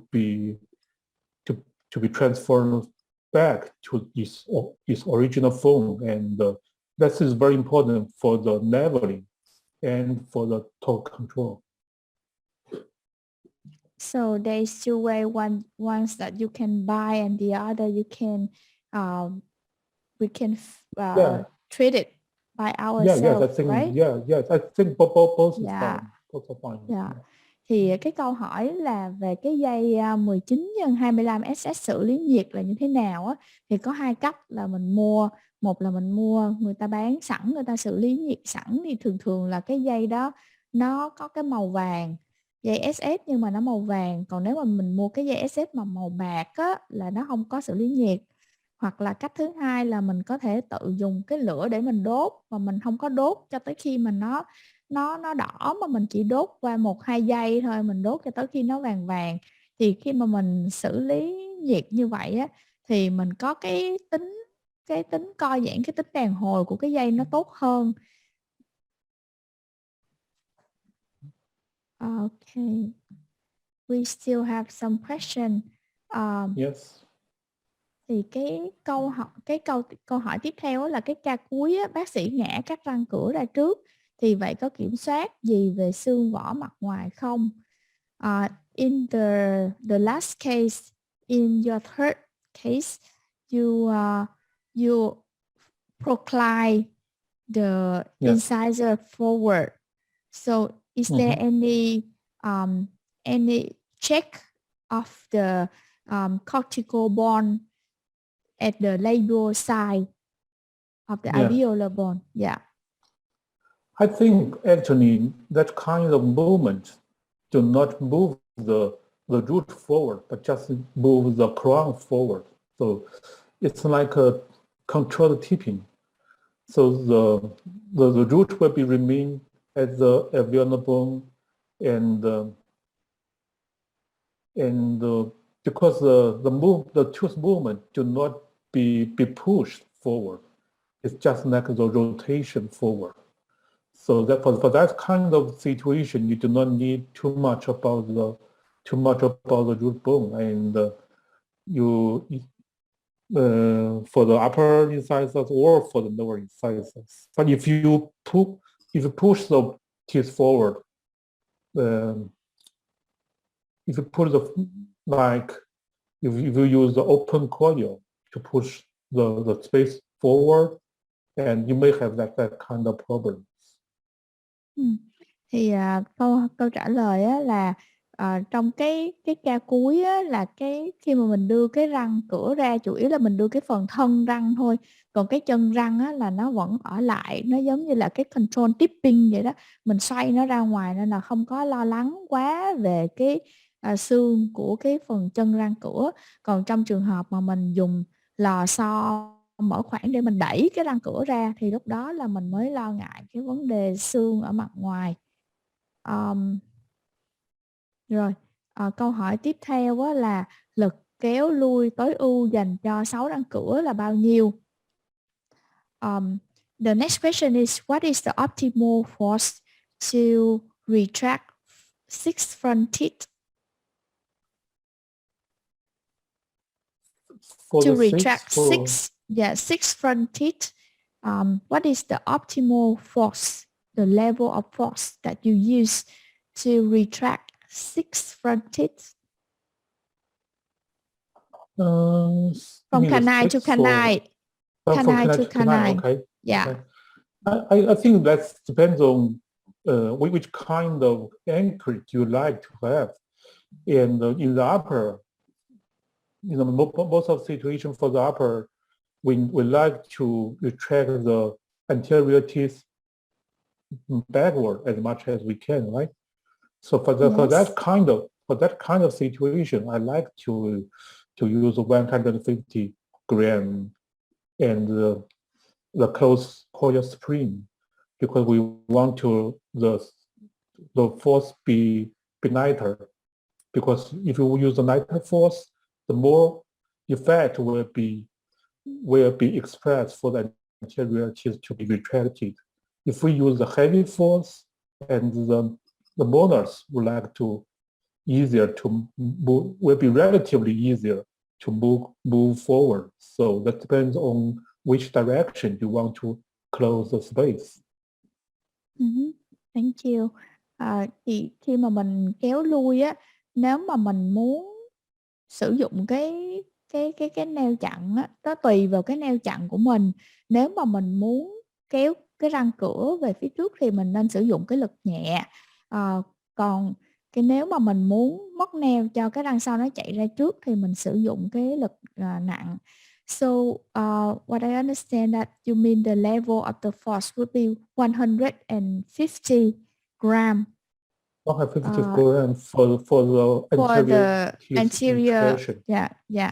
Anterior Thì cái and lực for the back and for posterior teeth forward, I think it will be a little bit heavier, maybe like maybe 200 or 250. Thì cái lực nhẹ mà để ép cái răng cửa vào thì nó khoảng 150 gram để kéo 6 răng cửa. Còn mình muốn cho răng sau chạy ra trước á, thì cái lực nó sẽ nặng hơn, nó khoảng 200 gram. Câu hỏi tiếp theo đó là nếu sử dụng mắc cài tự buộc thụ động thì mình có dùng trình tự đi dây của bác sĩ được hay không? The next question is if we use passive self-ligation brackets, will the wire sequence as you mentioned is okay? Actually, no, because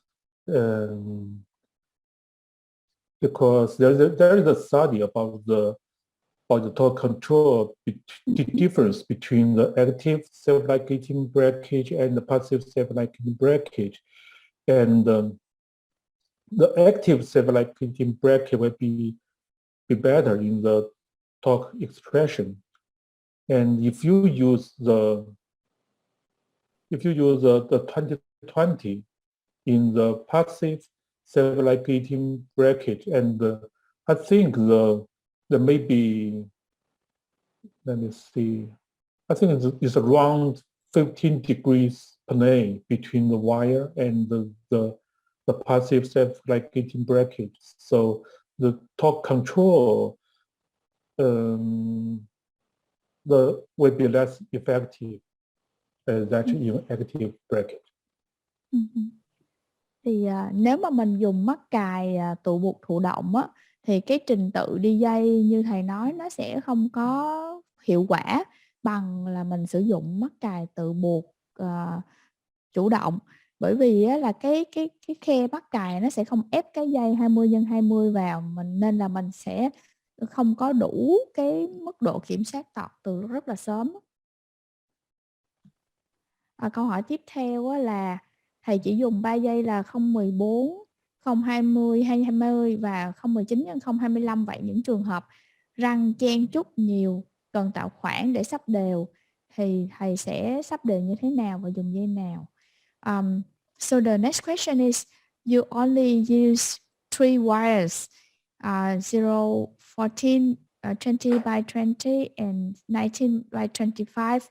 So in case we have the severely crowded and we need to make space for alignment,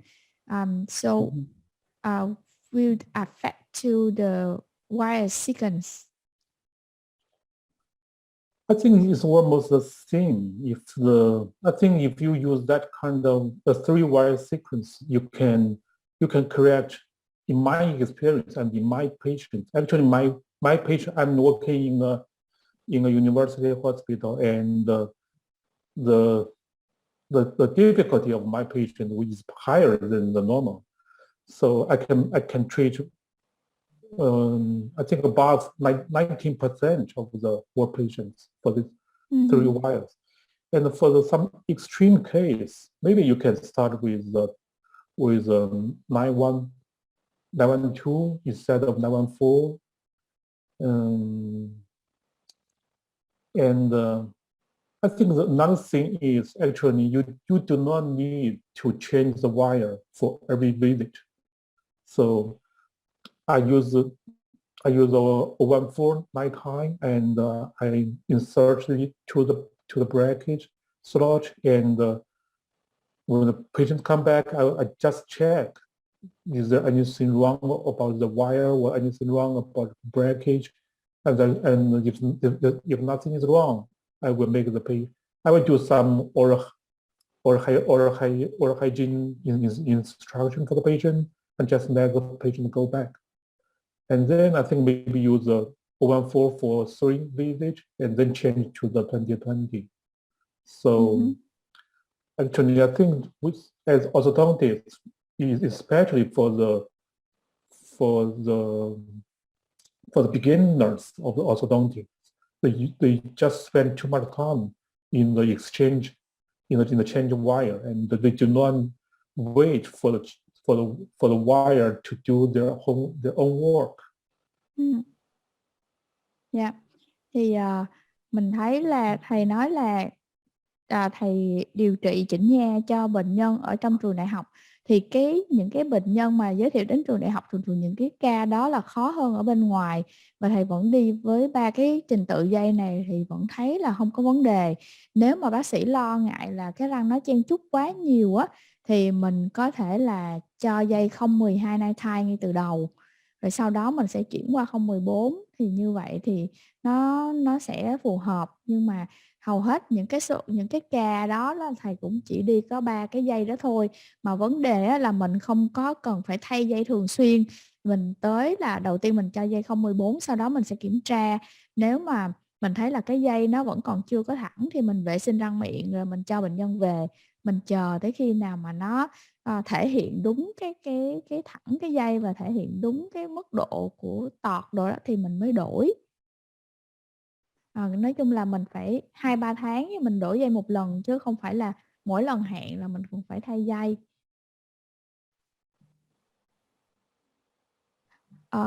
Câu tiếp theo là liệu có thể chỉnh nha trên răng chưa đóng cuốn hay không, hay là bệnh nhân bắt buộc phải đợi chân răng hình thành hoàn chỉnh rồi mới tiến hành chỉnh nha. So the next question is Yes.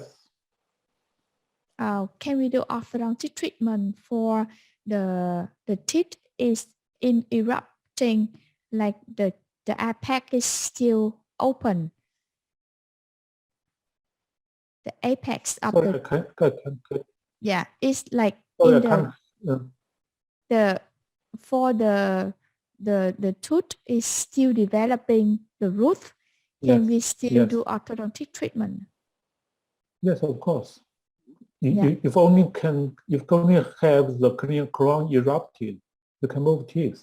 And I think that for that kind of situation is the best timing for the orthodontic tooth movement. So the relapse will be less and the retention will be better for that kind of situation. Yes, thank you. Thì cái câu trả lời là cái răng nó chân răng nó đang phát triển, nó chưa đóng chóp á, cũng không sao, mình vẫn có thể chỉnh được, và thật sự đó là cái thời gian chỉnh tốt nhất á. And we see the question in the question and answer Q&A. You can see it. Thank you for the great webinar. Can I ask what is your preferred space closure mechanics? And what is the reason you place your crimpable hook distal of canine not between the tooth number 2 and number 3? Thì cái câu Yes, I think for some patients I put the hook between the 3 and 4, and for some patients I put the hook between the 2 and the 3. But if possible, I would like to put the hook between the 3 and the 4, because about the fourth direction. If we put the spring between the 6 and the 3, and the fourth direction will be straight, and so most of the vector will be forward and backward.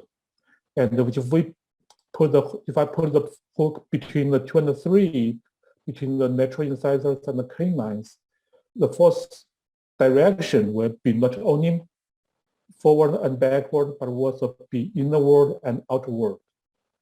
So that may at some situation it will make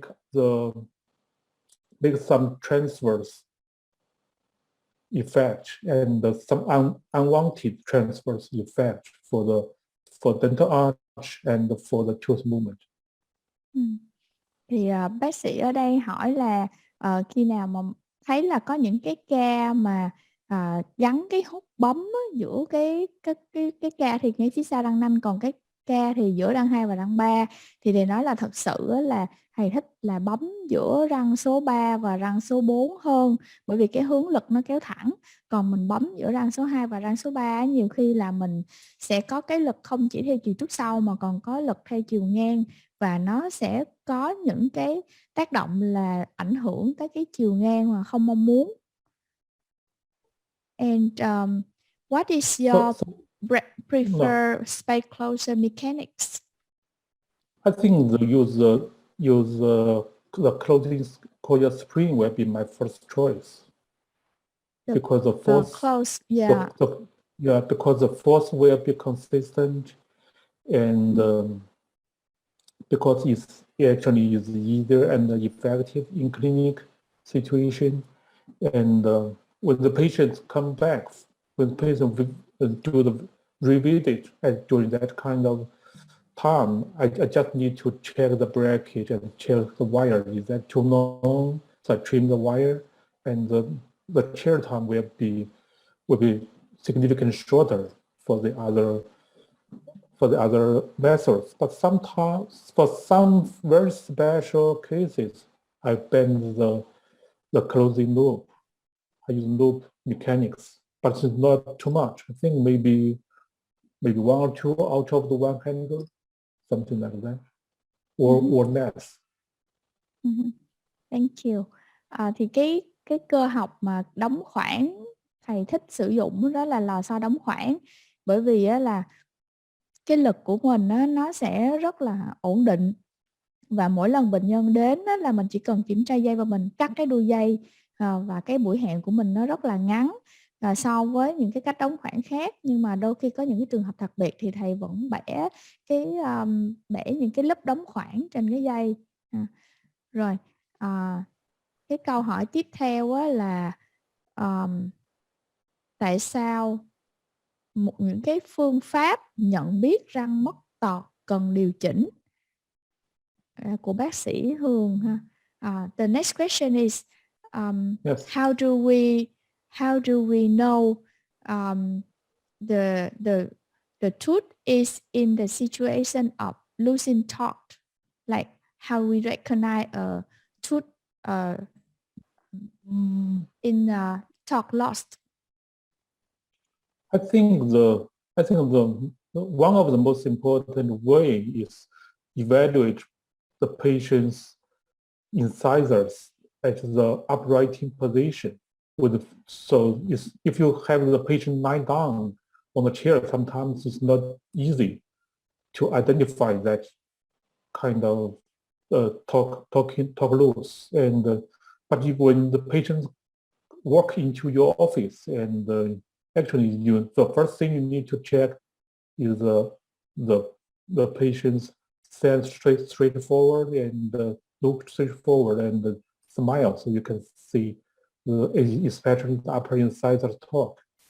And another thing you can do is to check the patient's curve of space. And if during your treatment you find, especially for the extraction cases, if you find the curve of space increase, normally that means the loss of torque control for the lower incisors, and then you have the increased curve of space and level the curve of space. Thank you for your answer. Thì nếu mà mình thấy những cái cách để mình nhận biết mất tọt đó, thứ nhất là mình xem ở trên cái phim đó, nếu mà mình thấy cái trục chân răng nó quá thẳng đó, là nó mất tọt. Thứ hai là mình khi bệnh nhân mới vào mình coi cách bệnh nhân cười, mình quan sát cái răng cửa khi bệnh nhân cười. Và cái thứ ba là nhìn vào đường cong SPI. Nếu trong quá trình mình đóng khoảng để nhổ răng mà mình thấy đường cong SPI á, nó tự nhiên nó cong sâu hơn là chứng tỏ là bị mất tọt, thì lúc đó, là mình phải làm phẳng đường cong SPI trước khi mình chỉnh tiếp.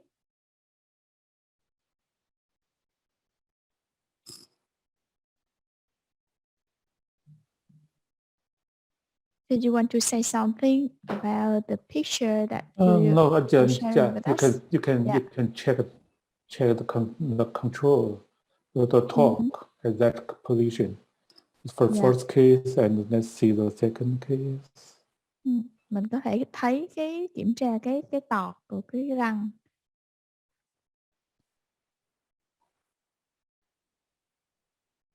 The second case, you actually can see we do not need to pay too much attention on the torque control on the upper incisors because it's already proclined. So what we need is the controlled tipping back of the upper incisors. But for the lower incisors,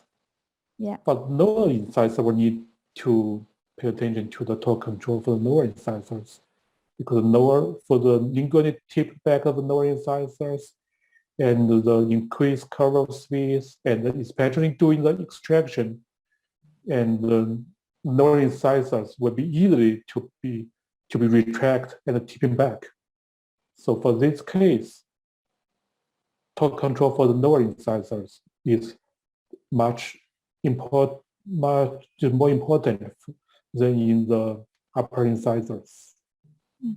Thì trong cái ca này á, là để mình lưu ý là cái góc độ tọt của răng cửa hàm trên nó là bị nghiêng ra trước, nên là mình không có lo ngại cái chuyện mất tọt, mà ngược lại cái góc độ răng cửa hàm dưới á, là nó đã thẳng trục và nó đã cụp, và khi mà mình nhổ răng mình kéo lui á, thì nó sẽ ảnh hưởng đến cái việc mà nếu mà trong trường hợp mình còn nhổ răng mà mình kéo lui nó càng dễ mất tọt hơn nữa, nên cần mình phải lưu ý tới cái góc độ tọt của răng cửa hàm dưới.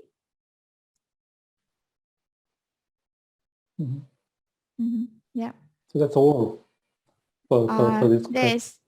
I think there's a few more questions. Would you like to take that? Okay. Yeah. Yes, of course. Yeah. The doctor said that you cream the stop on the wire. Can you explain how to use the stop on the wire? You mean for the thì cái leveling bác sĩ thấy là stages? You put the stop The in leveling stage, between the okay. two central incisors. Yeah. Bác sĩ thấy là the first case. Okay. I think maybe I can use another slide for Thì cái câu hỏi ở đây là thấy cái bác sĩ có sử dụng cái dạng nút chặn stop, thì có thể là biết cái cách sử dụng nút chặn stop trong trường hợp này. Wait a moment. Let me check. Sure. Take your time. Yeah.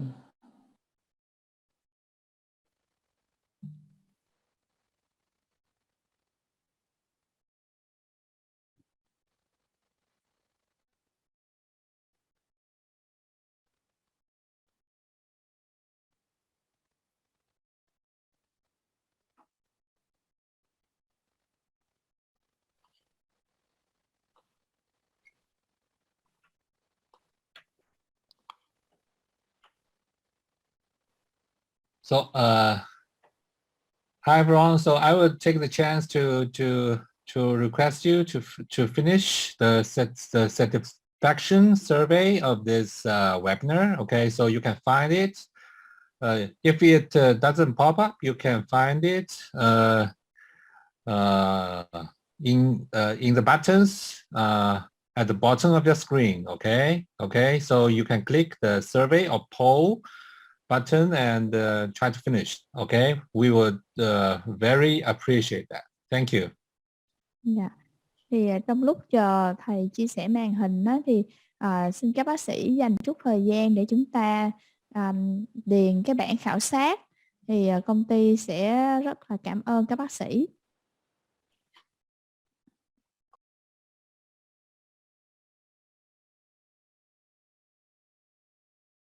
mình nhấn vào cái nút pole á, là pole ở bên dưới cái thanh công cụ nó có mấy cái thanh á, là mình sẽ có được cái bảng, nó nhảy cái bảng khảo sát ra để các bác sĩ điền vào.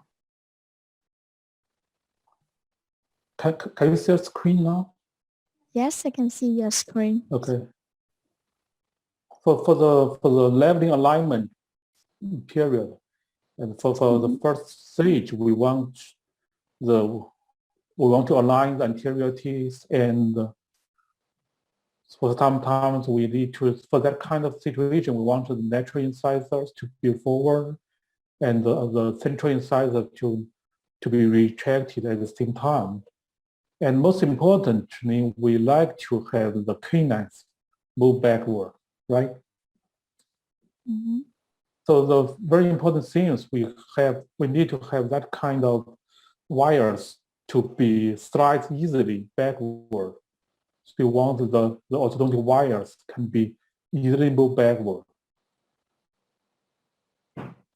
So if we put the stop here, the wire cannot be moved backward. So it's not right.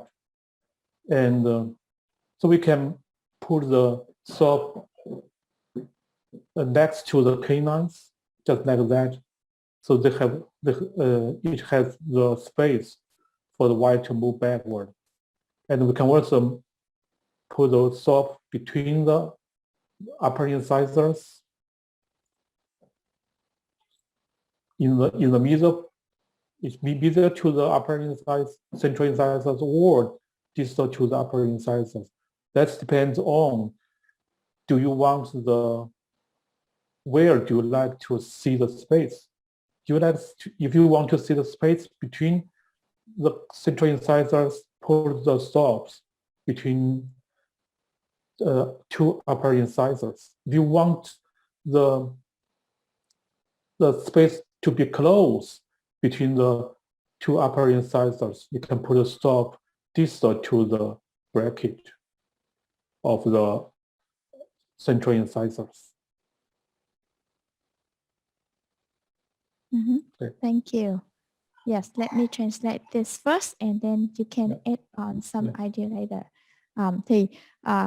Cái việc mà sử dụng những cái nút stop trên dây á, ví dụ như trong trường hợp này là răng chen chúc rất là nhiều, mình muốn răng cửa giữa nó đi vào trong, răng cửa bên nó đi ra ngoài, cũng như là răng số 3 nó di ra về phía xa, thì nếu mà mình đặt cái nút stop ngay cái phía gần của cái răng số 4 á, thì cái dây này nó không thể nào trượt ra phía xa được, mà mình muốn cái dây cung này nó trượt tự do về phía sau. Thì như vậy mình sẽ đặt cái nút stop á, ở cái phía xa của răng số 3 để nó có thể tự do trượt ra phía sau. Còn ở cái phía trước á, thì mình có thể đặt cái nút stop là giữa cái hai cái phía gần của cái răng cửa.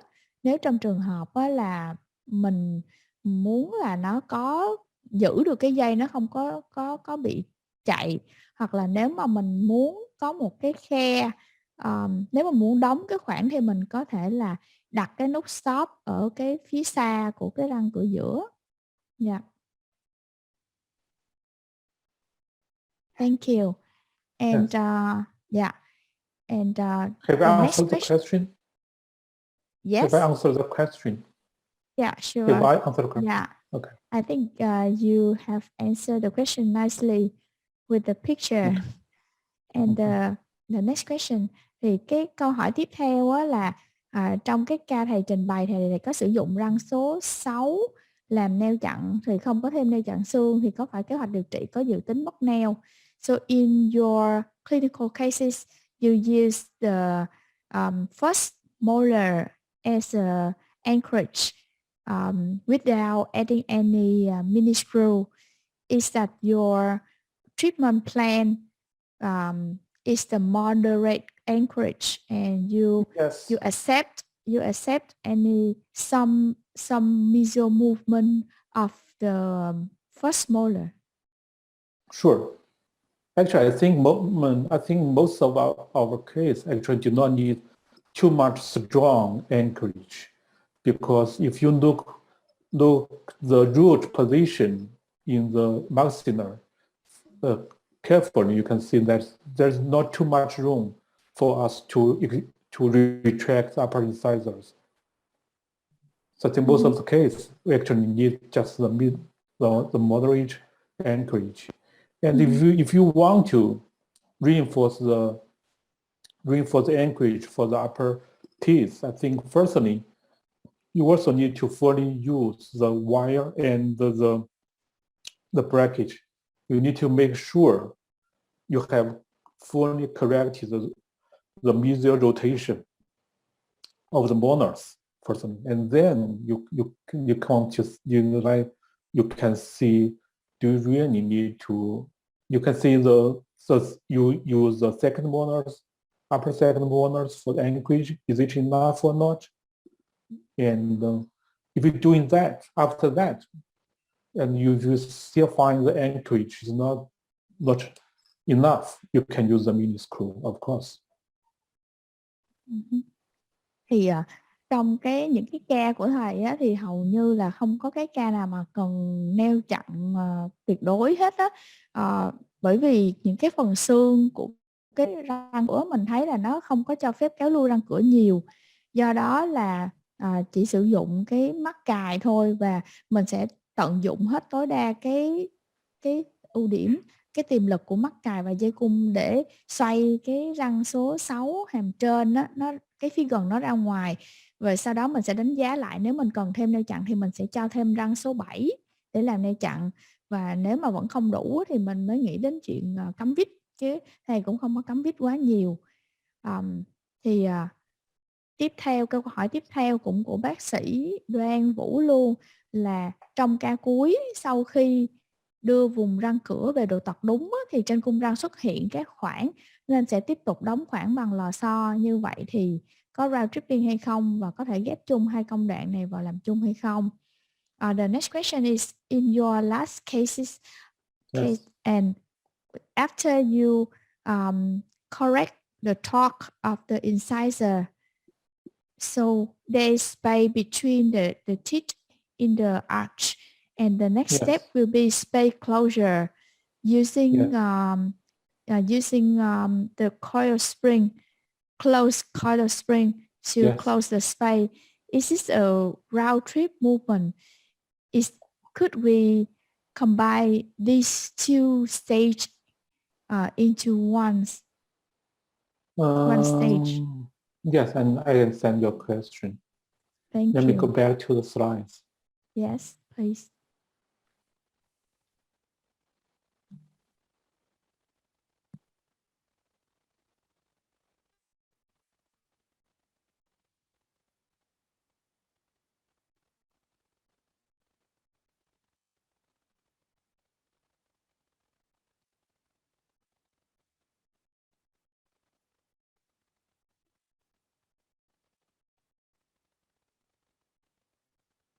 So can you see the screen now?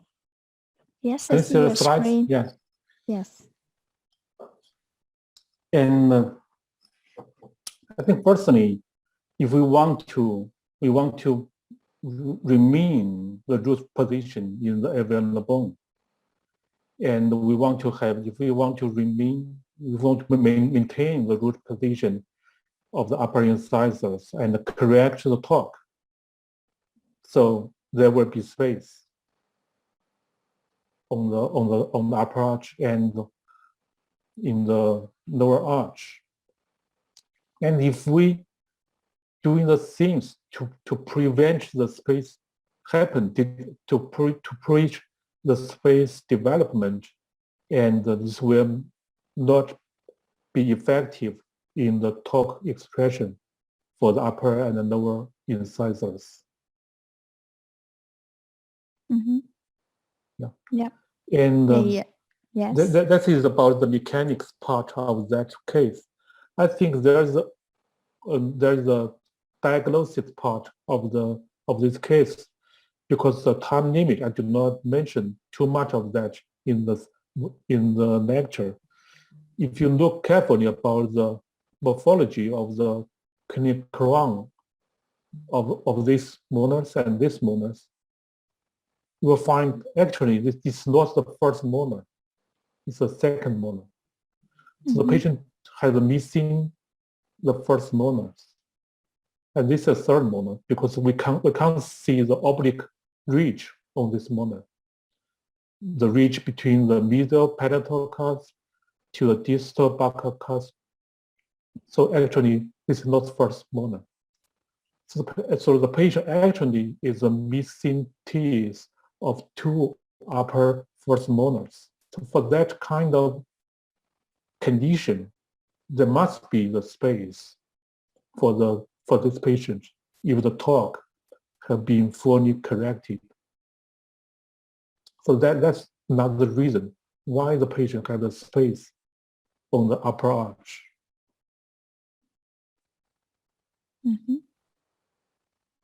Thì cái câu trả lời cho cái phần này á là mình đang thấy là cái trục của cái răng cửa nó đang bị cụp vô, mà nếu mà mình muốn giữ cái chân răng đó mà mình chỉnh cái đúng cái thân răng mà nó nghiêng ra ngoài cho nó không bị cụp á là thế nào mình cũng có khoảng.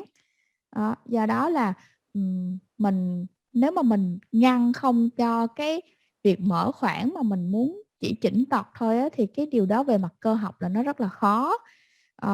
Vì vậy là ngoài ra trong cái ca này nó còn có một cái ý nữa mà vì giới hạn thời gian nên là không có nói rõ, đó là răng hàm trên. Thì bệnh nhân bị thiếu răng số 6 hàm trên bẩm sinh.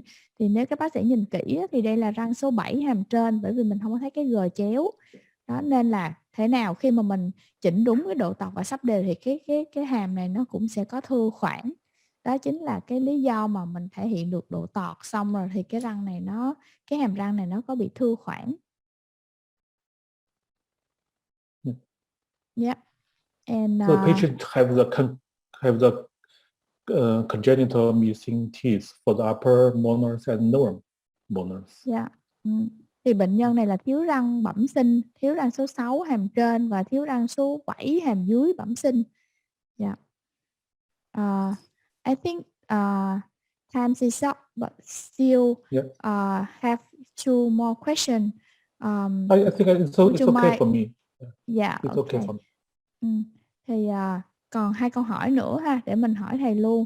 Là có một cái câu hỏi của bác sĩ không có để tên, thì cái ca thứ 2 hạng 2 full, mặc dù trên hình không nhìn thấy rõ lắm, có cái cắn chìa nhiều, vì sao thầy nhổ 4 răng?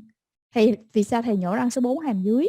Thì có thuận lợi gì khi nhổ răng 4 hàm dưới, và bệnh nhân có cầm yếu tố nào mình thấy là có thể kích thích hàm dưới trong quá trình điều trị?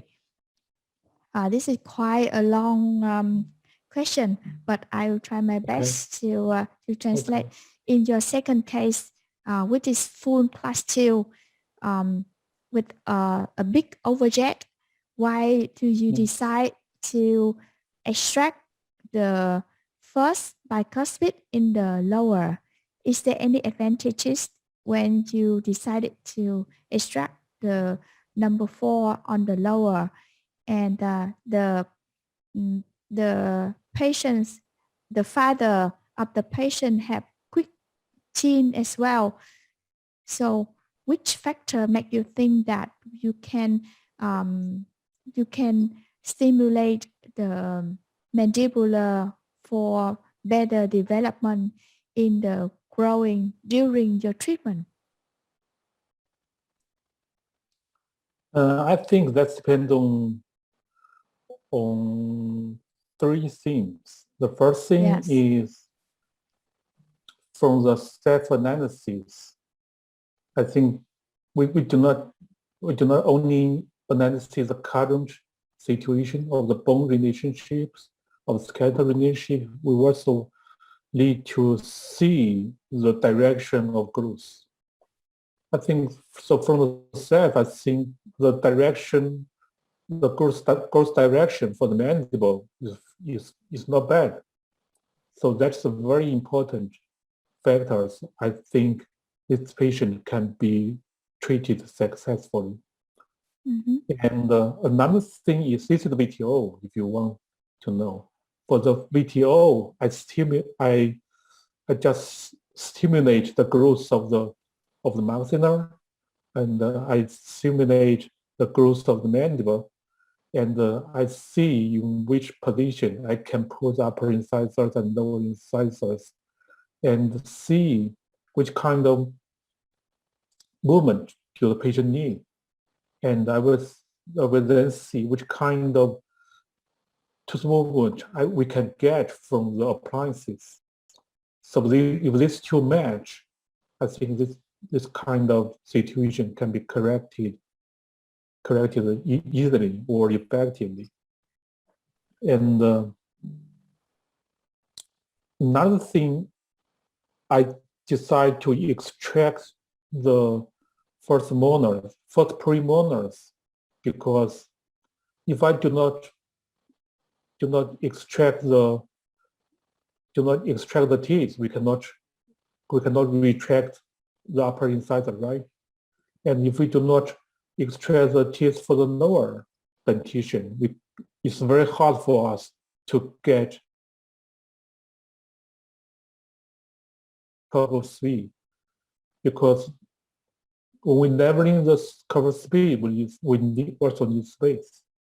And if we do not extract the first premolars, if we extract just the second premolars, and this might be easier for the sagittal correction, but it will be too much difficult for the vertical correction. Because if we extract the 4, we have 2 4s as anchorage to intrude the lower incisors.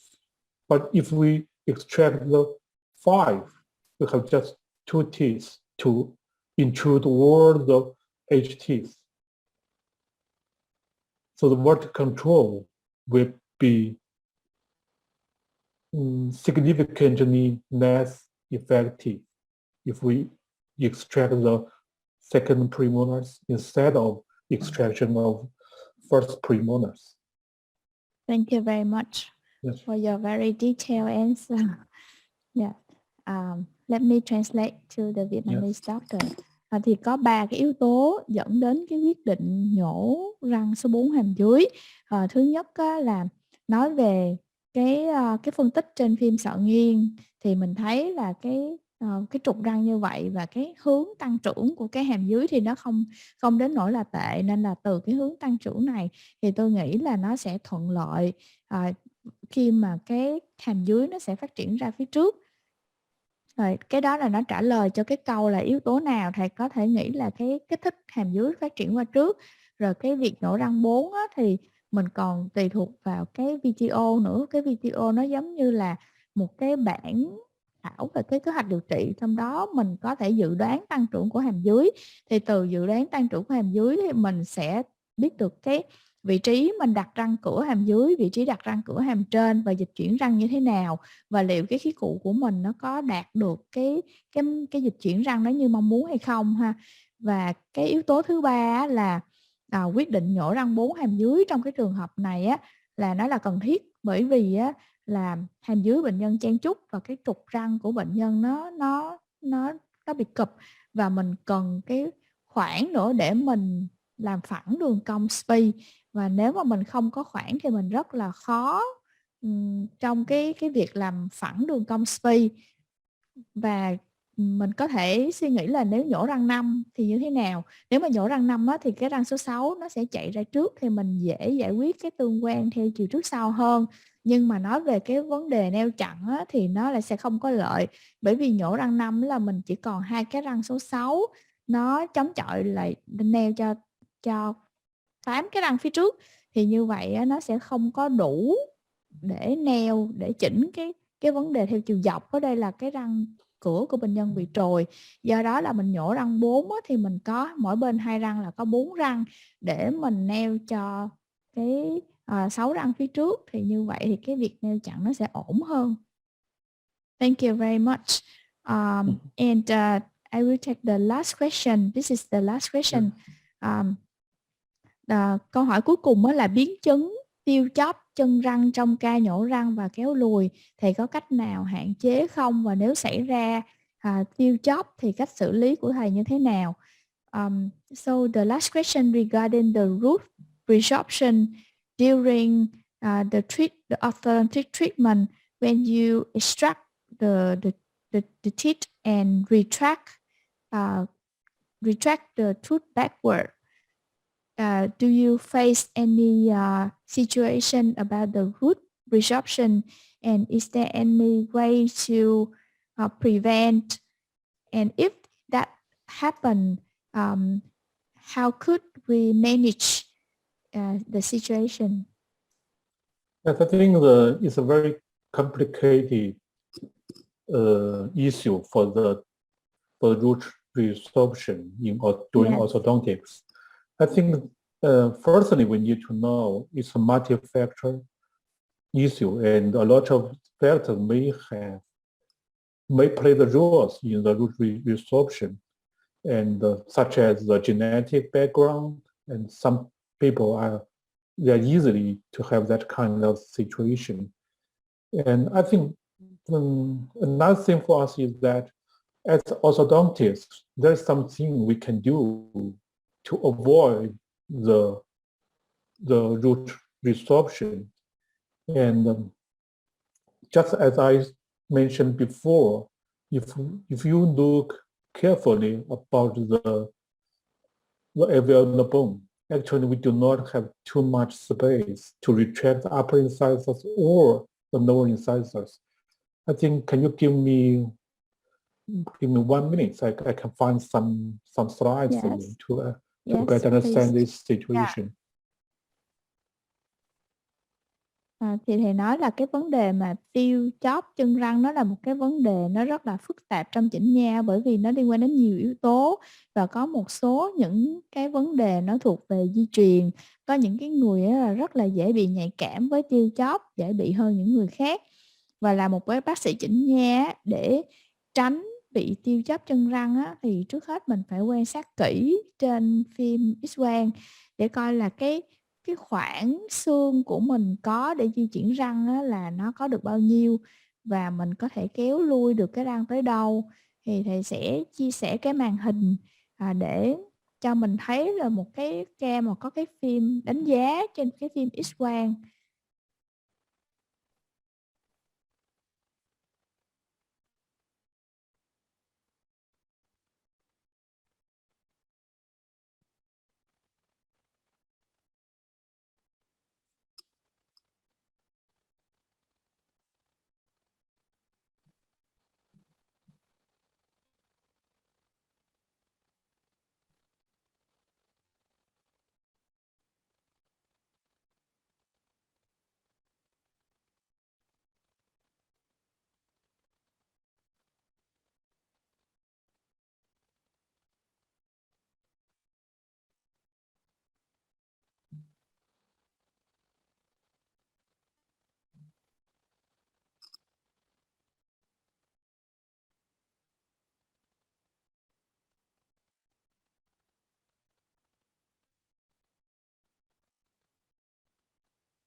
I think if we just determine the space on the self as the left picture, we may see, oh, this picture will have a lot of space for the retraction of upper incisors. But if we look at on the computing CT, we know that actually there is not too much room for us to retract these upper incisors. If we retract too much, if we retract the upper incisor root from this position to that position, the root resorption will happen. Yeah. So I think actually for most of our case, actually we do not need the absolute anchorage. And what we need actually is moderate anchorage to move the anterior teeth backward and move the posterior teeth forward. Thank you very much for your answer. Thì cái câu trả lời là mình có thể nhìn từ cái hình bên trái là cái hình trên phim đa xọ nghiêng á, thì mình thấy là cái phần xương nó nhiều, mình có thể kéo lui nhiều. Nhưng mà thật sự á, khi mà nhìn trên kênh phim CT á, thì mình thấy cái phần xương bao quanh cái chân răng nó không có mấy, nên là trong trường hợp này nếu mà mình kéo lui nhiều quá thì sẽ bị tiêu chân răng. Tóm lại là trong những cái trường hợp đó là mình sẽ rất là khó có thể kéo được lui nhiều, và nên do vậy mình không có cần cái neo chặn tối đa, mà chỉ cần có neo chặn trung bình thôi, để mình vừa kéo răng trước về phía sau, vừa cho cái răng phía sau nó chạy ra trước một chút để mình đóng khoảng. I think So I think I have another thing. So I think yes. as an orthodontist, we cannot control a patient's genetic background. Actually, we can do little for the patient's hormone issues, but we can give the patients reasonable treatment objectives, so that we can. That's it. Then for that kind of view, we can do our best to avoid the root resorption during orthodontic treatment. Thì là một bác sĩ chỉnh nha thì chúng ta không có thể nào kiểm soát được về mặt di truyền cũng như về mặt hormone của bệnh nhân, nhưng mà là một bác sĩ chỉnh nha thì mình có thể chẩn đoán kỹ để mình có một cái kế hoạch điều trị hợp lý, thì như vậy nó cũng sẽ ngăn ngừa được những cái tác dụng không mong muốn, ngăn ngừa được cái việc tiêu chân răng. I think there's a doctor with the hands. I think maybe more than 3 times. Haller or something like that. I don't know the name. Can you check that on the Q&A area? Q&A. Yes, I think there's a doctor with the hands. I think maybe 3 or 4 times. You mean Dr. Đoàn Vũ? Dr. Haller.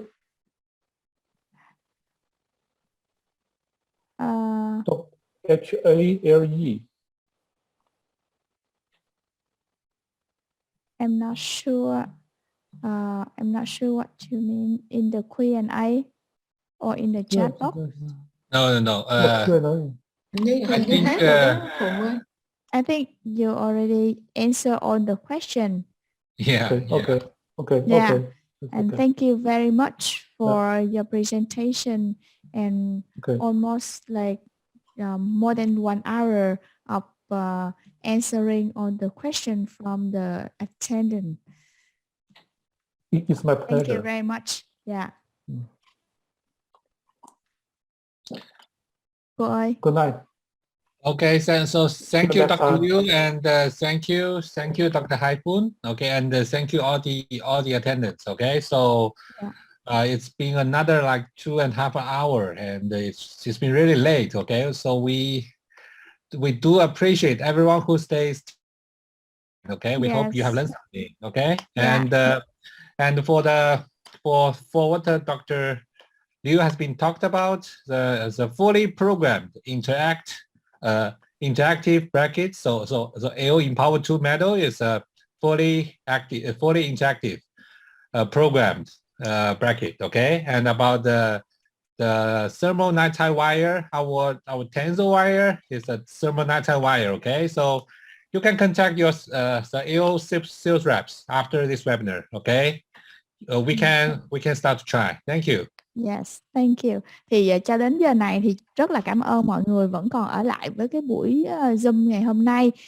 Về cái mắc cài chân lập trình hoàn toàn thì AO cũng có cái mắc cài Empower 2, và với cái dây cung thì cũng có cái dây cung thermonitrile hoặc là cái dây xử lý nhiệt, thì các bạn có thể liên lạc với cái sales của công ty AO để mình có thể mua những cái sản phẩm này nếu các bác sĩ cần dùng. Xin cảm ơn rất là nhiều. Thế thì nó cũng có biển báo rồi, chẳng có biển bạc thì cũng chẳng có cái gì. All right. Okay. Okay. See you next time. So thank you. So thank you everyone. So thank you very much. Good night. Okay. Thank you, Dr. Liu. Thank you for your time. Thank you. Cảm ơn bác sĩ Hải Phụng.